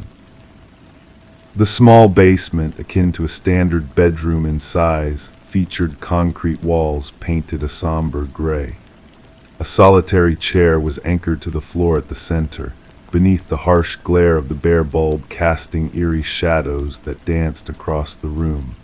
However, it was the collection of 37 photographs on the wall that held their gaze, each image meticulously arranged in chronological order. "These date back almost 4 weeks," Connor's partner remarked, studying the timestamps inscribed on the prints. "Look at this one, Mrs. Mercer asleep on the couch, Mr. Mercer at the kitchen table, the kids in their rooms." The absence of forced entry, broken windows, or signs of theft only heightened the sense of violation that engulfed the family. Forensic analysis unveiled multiple fingerprints, primarily belonging to past owners of the property. The house had changed hands 6 times in the previous decade, each family departing after a brief stay, often selling at reduced prices. None had ever mentioned the enigmatic basement. "We must speak with every previous owner," Connors directed, flipping through her notepad. The case unveiled unsettling inconsistencies in the property's history as they delved deeper. The breakthrough occurred during an interview with the contractor who had renovated the house 7 years prior. His complexion paled upon glimpsing the photos of the basement. "That room is non-existent," he asserted, hands trembling. "I gutted that place to its core. There was no basement, no door, nothing beneath that living room floor but soil and concrete." Extraction of data from a concealed memory card within the light fixture unearthed hundreds more images depictions not solely of the Mercers, but of former families. Children in slumber, parents in conflict, mundane routines, and intimate moments captured by an unseen observer. The case took a darker turn when audio recordings were discovered in a weatherproof box concealed within the basement. "We must dismantle every wall," Connors urged, her tone laced with urgency. "Inspect air vents, light fittings, electrical outlets. The perpetrator has been surveilling these families for years." A hidden passage behind the photo wall led to a monitoring station, a desk, a chair, a laptop linked to wireless cameras, and a journal brimming with meticulous observations on each household that had resided in the dwelling. The journal's contents grew increasingly erratic, with phrases like "they never look down" and "they never see me" recurring. The final entry ominously declared, "The next family arrives tomorrow." Fingerprints matched those of Edward Kelvin, the house's original builder, who had ostensibly perished during construction, yet with no official record of his passing. The manhunt culminated in Kelvin's discovery curled within a crawlspace between the second-floor bedrooms, his emaciated frame attuned to navigating the labyrinthine passages he had fashioned within the walls. During interrogation, Kelvin spoke of the families as if they were players in his private theater, subjects to be observed with detached scrutiny.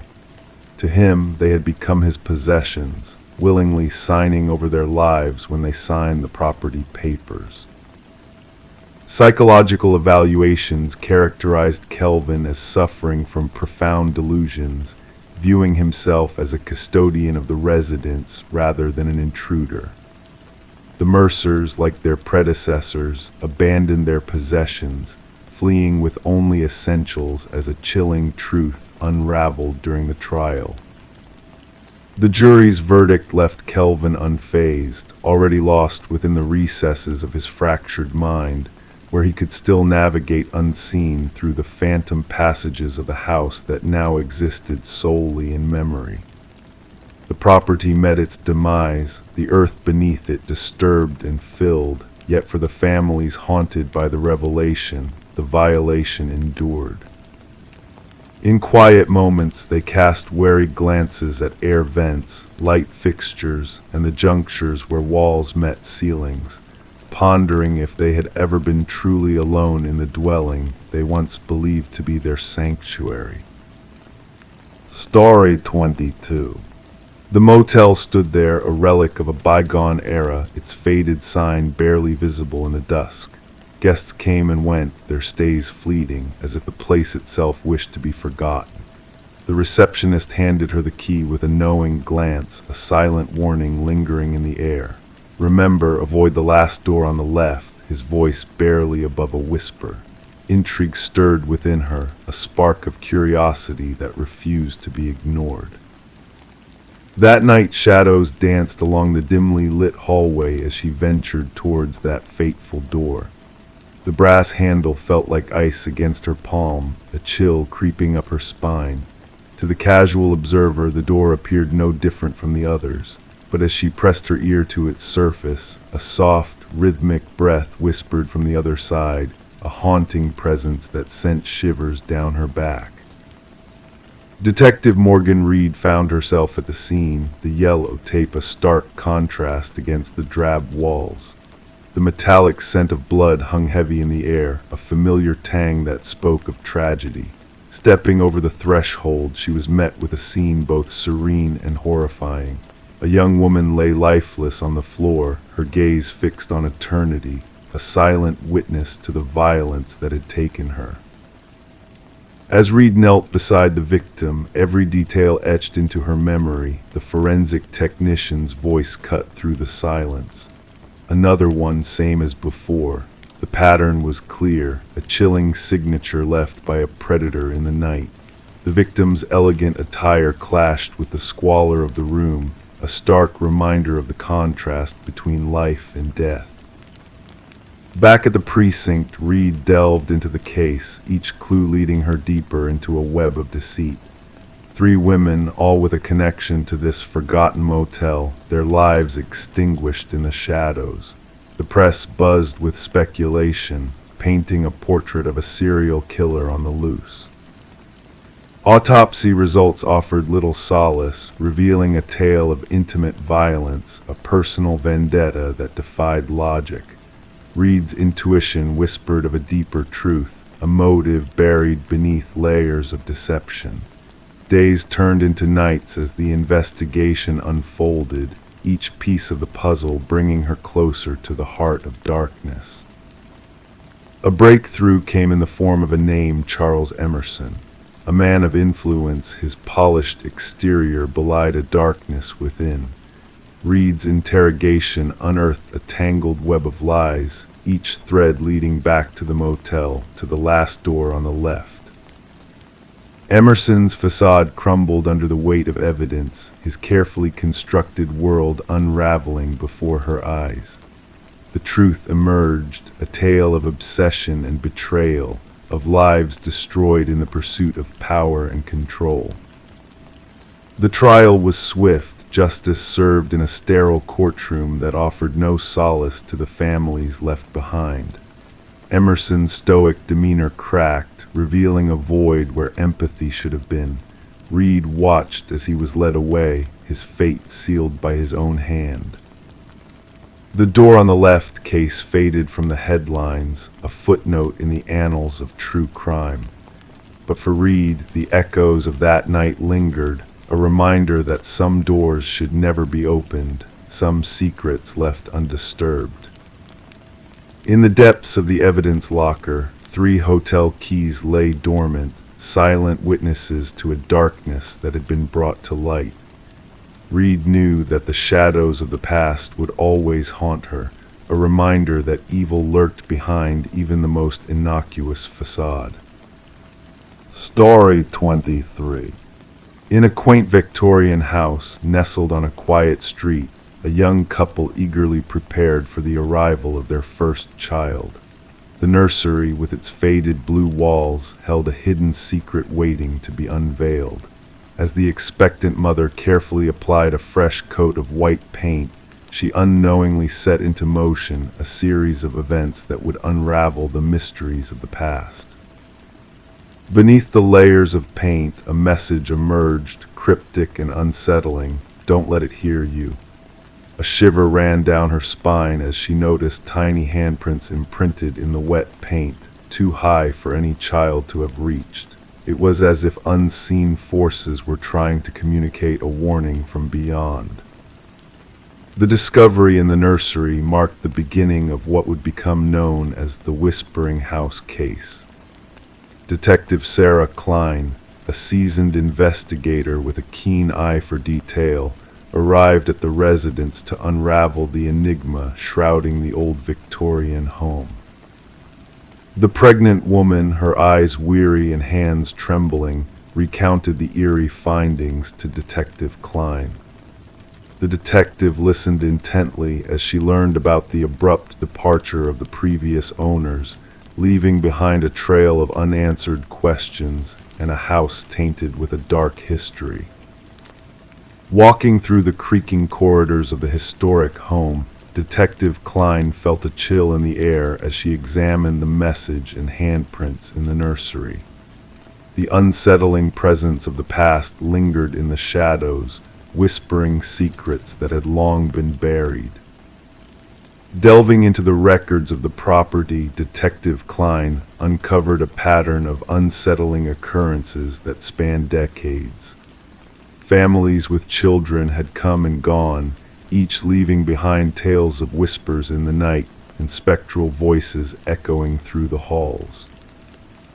Piecing together fragments of the past, the detective unearthed the tragic story of Alina Blackwood, the former owner of the house who had harbored a dark secret within its walls. Children had vanished under her care, their fates a haunting mystery that remained unresolved. As the investigation deepened, the truth began to surface like a specter emerging from the shadows. Ground-penetrating radar revealed a chilling discovery beneath the basement floor: 5 small shapes, remnants of long-lost souls seeking justice from beyond the grave.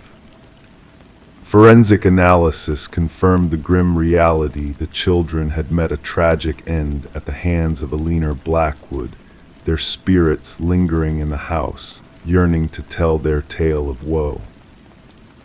In a final act of closure, the victims were laid to rest, their names etched in memory as innocent souls lost to a malevolent force that had preyed upon their vulnerability.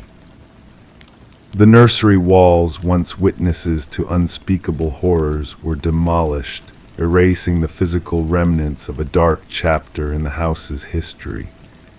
Yet the echoes of the past lingered, whispers of the departed reaching out through the veil of time. As Detective Klein closed the case, she knew that some mysteries defy explanation, their answers lost to the passage of time.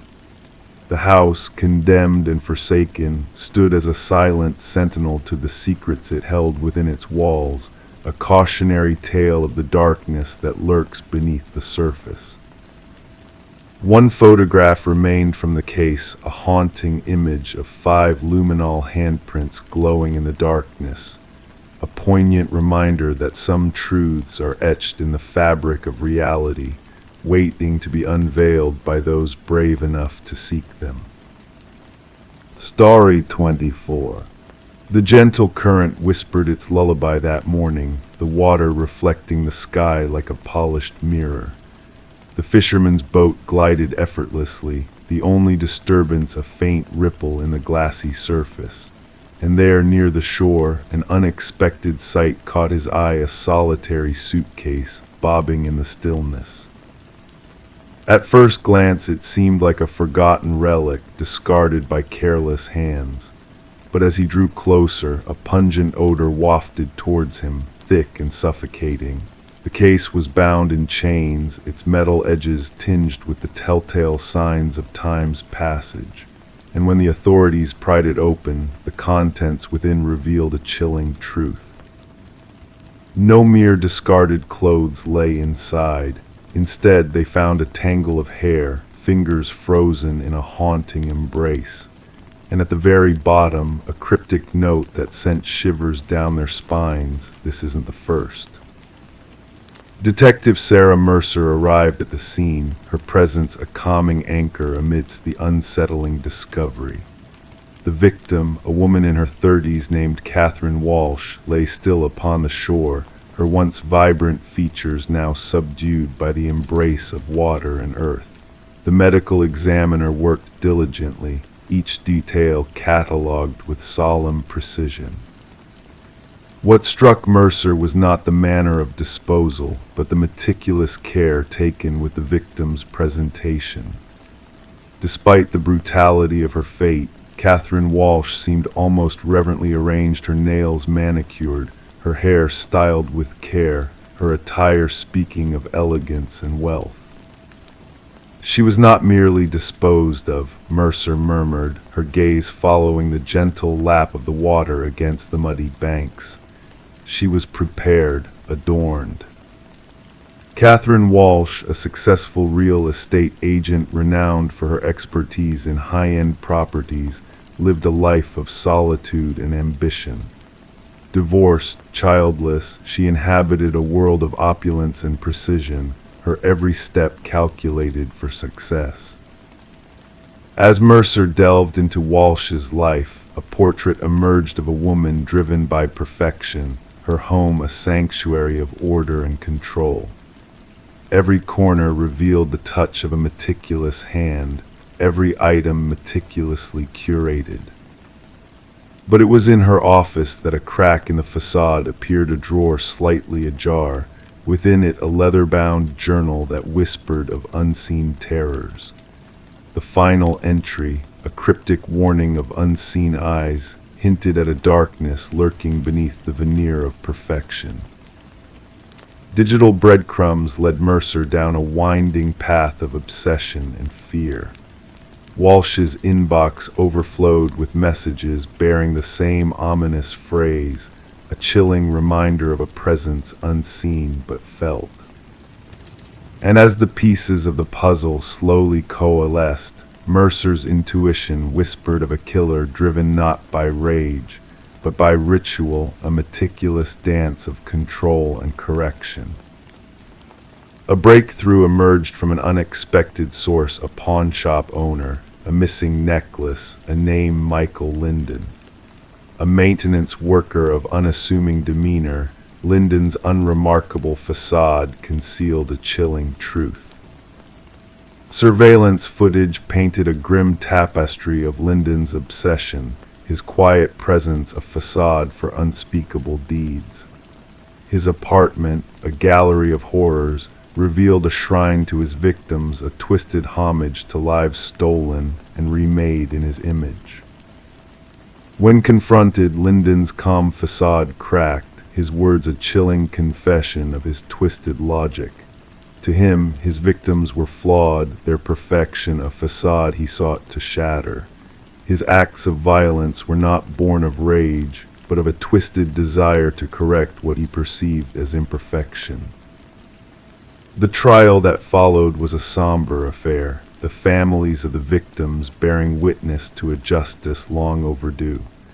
Linden's stoic demeanor betrayed no remorse, his eyes fixed on a horizon only he could see. For Detective Mercer, the case closed with Linden's sentencing, but the shadows lingered, the unanswered questions, the whispered doubts. What drove a man to such depths of depravity? What darkness lurked within his soul, seeking solace in the destruction of others? As the river carried on its timeless journey, washing away all traces of the past, Mercer sat at her desk, the chilling notebooks before her a reminder that in the stillness of ordinary lives, monsters may dwell, hidden in plain sight, waiting for the perfect moment to strike. And in the quiet of the precinct, a single truth echoed, a reminder that beneath the facade of perfection, darkness waits, a silent predator watching, waiting for its moment to reveal the flaws that lie beneath.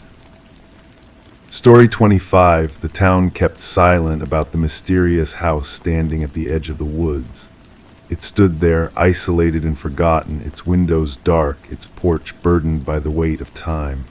No one laid claim to it, no one recalled its builder.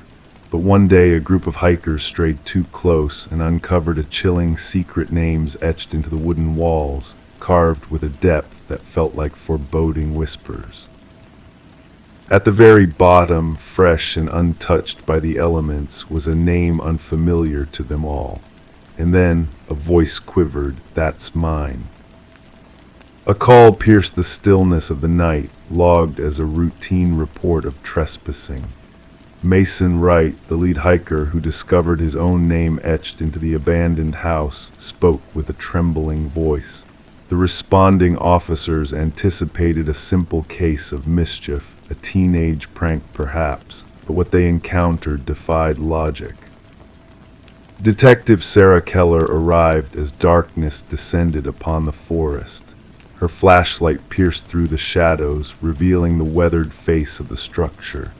27 names adorned the eastern wall, some fading into oblivion, others remaining sharp as if carved only moments ago. And at the end, Mason Wright, the groove still faintly smelling of fresh wood. "I've never been here," Mason maintained, his breath forming clouds in the frigid air. "I don't understand how my name ended up here." The investigation commenced with background checks on each name carved into the walls. The findings sent shivers down the spines of the investigative team. Every name belonged to a person reported missing over the past 40 years. Some cases had gone cold, while others remained active. Yet all shared a haunting similarity: the individuals vanished while hiking alone. Forensic experts meticulously documented each carving, noting the depths, the techniques, the erosion. The oldest name, Rebecca Hansen, tied back to a missing persons case from 37 years ago. Her tale spoke of a young woman who ventured into these very woods and never returned, leaving behind only a solitary hiking boot by a stream. Detective Keller delved deep into Mason's story, probing for connections. His narrative remained unwavering. He had no ties to the area beyond this particular hiking trip with 4 college companions. They had chosen the trail randomly, guided by an online suggestion. Nothing in his past linked him to the other names on the wall. Attention shifted to Mason's friends. Emily Chen, the group's photographer, provided snapshots taken during their hike. Upon scrutiny, analysts unearthed a disconcerting detail: a blurred figure lurking in the background of 3 distinct photos. A tall, slender silhouette, always partially obscured by trees. "We never saw anyone else," Emily insisted. "We would have remembered." Detective Keller sanctioned a search of the house's interior. The abandoned abode appeared frozen in time, dust coating every surface, furniture in disarray. Yet in the basement, a chilling tableau awaited. Personal effects of the missing hikers were meticulously arranged on wooden shelves: watches, backpacks, cameras, wallets, all bearing names matching those outside. Under ultraviolet light, aged bloodstains emerged on the concrete floor, remnants of a futile cleanup effort. Although no bodies lurked beneath the house according to ground-penetrating radar, cadaver dogs persistently signaled towards the thickening forest at the rear of the property. As the probe intensified, Mason Wright began reporting peculiar incidents: murmurs outside his residence, footprints leading to, but not from his door, spectral figures observing from afar. Despite assigned protection, Mason spiraled into paranoia. A breakthrough materialized when researchers unearthed buried land records. The house had once belonged to a reclusive hunter named Victor Blackwood, who vanished without a trace 15 years prior, his disappearance overlooked. Armed with a warrant, Detective Keller expanded the search into the encompassing woods. The team stumbled upon a network of crude hunting blinds strategically stationed along popular trails. Inside one, a journal divulged meticulous observations, hikers' profiles, routes, gear, behaviors. The handwriting mirrored samples from Victor Blackwood's scant documents, the entries transitioning from animal hunting tactics to human stalking strategies. The manhunt for Blackwood spanned jurisdictions. Helicopters equipped with thermal imaging scoured the forest, tactical squads combed every crevice. Yet the elusive suspect remained elusive. Mason ceased communication, his apartment deserted when officers arrived. On his bedroom wall, a freshly carved message loomed: "The hunter becomes the hunted." Weeks passed with no sign of Mason. During a secondary sweep of Blackwood's residence, forensic examiners stumbled upon a concealed workshop in the basement, housing woodworking tools, preservatives, and a freshly carved wooden piece displaying a new name. The name belonged to the lead forensic technician who had processed the house initially, absent due to illness, a fact that sent chills down spines. Authorities erected a vigilant perimeter around the house, surveillance systems primed. 3 nights later, sensors sounded an alert. Cameras captured a figure emerging from the woods, impossibly tall, unnaturally slender, moving with an eerie grace. As tactical units closed in, the cameras faltered, briefly losing sight of the figure. When vision was restored, the enigmatic being had vanished into the night. Today, the house remains under constant watch. Mason Wright and the forensic technician elude discovery. The search continues, fueled by fresh reports of vanishings in wooded realms. The names on the wall have morphed into a chilling legend among law enforcers. Some refuse to utter them, while others shun the case entirely. Local hikers steer clear of the house, fearing that merely speaking of it could inscribe their fate on that dreadful list of names that dwell in silence. Story 26. The house had sat untouched for years, a silent witness to the mysterious disappearance of a young woman named Elise Winters. Neighbors whispered that no soul had dwelled within its walls since that fateful night. But when the new occupants crossed the threshold, they stumbled upon a locked bedroom shrouded in secrets. With effort, they forced the door ajar, revealing a room frozen in time. The air hung heavy with neglect, the scent of dust mingling with something indefinable. Within the room, everything appeared eerily pristine. The bed was neatly made, the mirror polished to a gleam. A solitary candle stood as a sentinel on the desk, its wax a mere memory of its former self, frozen in time like tears unshed. And there atop the desk lay a notebook, its pages whispering of a tale long forgotten. Detective Morgan delved into the notebook's contents, each word a clue in the puzzle of Elise's vanishing. The handwriting, elegant and precise, belonged to the missing woman herself. Her words chronicled a growing unease, a sense of being watched by unseen eyes on the night she vanished. As forensics combed the room for evidence, the detective unearthed a web of deceit woven through Elise's life. Her meticulous nature had led her to uncover discrepancies in the files of a powerful law firm, Harriman and Associates. The revelations she stumbled upon hinted at corruption lurking beneath the surface, a truth that some would kill to keep hidden. Elise's trail led to a dark world of manipulated data, corporate greed, and silenced voices. The room she left behind held no overt signs of struggle, no crimson stains to mark a violent end.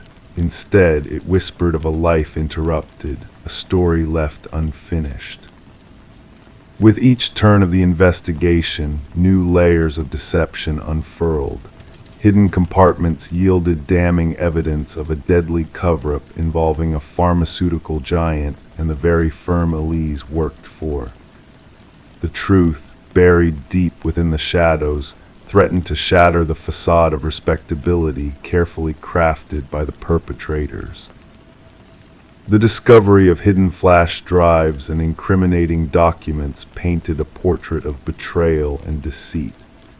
Elise's meticulous recordings captured damning conversations between herself and Vincent Harriman, a man whose thirst for power knew no bounds. As the truth unraveled, the facade of innocence crumbled. Harriman's carefully constructed lies fell away, revealing a darker truth lurking beneath the surface. The mystery of the locked room began to unravel, exposing a hidden passage leading to a web of lies that stretched far beyond the confines of the house. In a courtroom suffused with tension, justice finally caught up with the perpetrators. Harriman's web of lies unraveled under the weight of evidence, and he was held to account for his crimes. The ghosts of Elise's past found solace in the revelation of her untold story, a tale of courage and sacrifice that refused to be silenced. The house, once a sanctuary for dark deeds, now stood empty and forlorn, a silent sentinel to the secrets it held. The memory of Elise lingered in the air, a whisper of justice served, a tale of redemption found in the most unexpected of places. As night fell, casting shadows upon the empty rooms, a light flickered in the upstairs window, a beacon of hope in a world where darkness had once reigned supreme. And in that quiet moment, the house embraced its newfound peace, its secrets laid bare for all to see. Story 27, The Mystery of the Whispering Call. A strange occurrence unfolded in the quiet town, a mere whisper caught in the static of a pocket-dialed call. The operator, initially dismissive, was jolted from apathy as a frantic voice pierced through the noise. A woman's urgent whisper echoed, "He's here." Abruptly, the line fell silent, leaving behind a chilling void. The call originated from an abandoned house, a relic frozen in time, untouched by human presence for years. Detective Morgan Reed found herself entangled in a web of confusion as she stood in the deserted kitchen, where the phone rested on the dusty counter, its screen eerily aglow. Playback after playback, the haunting whisper lingered in her mind, a plea shrouded in fear and impossibility. The empty property bore the mark of the Sullivan family, who had fled after a devastating fire ravaged a portion of their home. Yet no logical explanation could be found for the recent call. The number traced back to Catherine Sullivan, the deceased daughter, whose tragic demise had occurred in a car accident 3 years prior. The phone's inexplicable activity defied all reason, a spectral connection to a world beyond comprehension. Intrigued and unnerved, Morgan delved deeper into the enigma with her partner, Detective Walsh. The background check unveiled a haunting truth. Catherine Sullivan's spectral voice had reached out from the void, a spectral echo from beyond the grave. The investigation unfolded like a cryptic puzzle, each piece leading to a dead end. The forensic team's efforts yielded little, no tangible evidence to explain the ghostly call. The phone, a harbinger of the inexplicable, remained a riddle wrapped in mystery, a conduit for the beyond. As the case grew colder, a breakthrough emerged from an unexpected source. Catherine's mother, driven by a mother's intuition, unearthed a journal from her daughter's belongings. Its pages whispered of a tumultuous relationship with Mark, unraveling a tale of love turned toxic, control twisted into fear. Confronted with the damning evidence, Mark's facade crumbled, his alibi shattered by the weight of Catherine's words. The truth, buried deep within the earth, emerged through the remnants of a buried phone, a silent witness to a heinous crime. The trial unveiled a dark tapestry of deception and manipulation woven by Mark, a man consumed by his twisted desires. The spectral call, a macabre charade designed to deceive, was but a fragment of his malevolent scheme. As justice prevailed, Catherine's voice echoed through the courtroom, a testament to her resilience in the face of darkness. The phone, now a relic of a bygone mystery, stands silent in the evidence locker, a reminder that even in death, the silence can find a voice speaking truths that transcend the veil between the living and the departed. In the stillness of the night, whispers of the past linger, a ghostly reminder of a tale untold, a mystery unraveled by the persistence of those unwilling to let the shadows claim victory.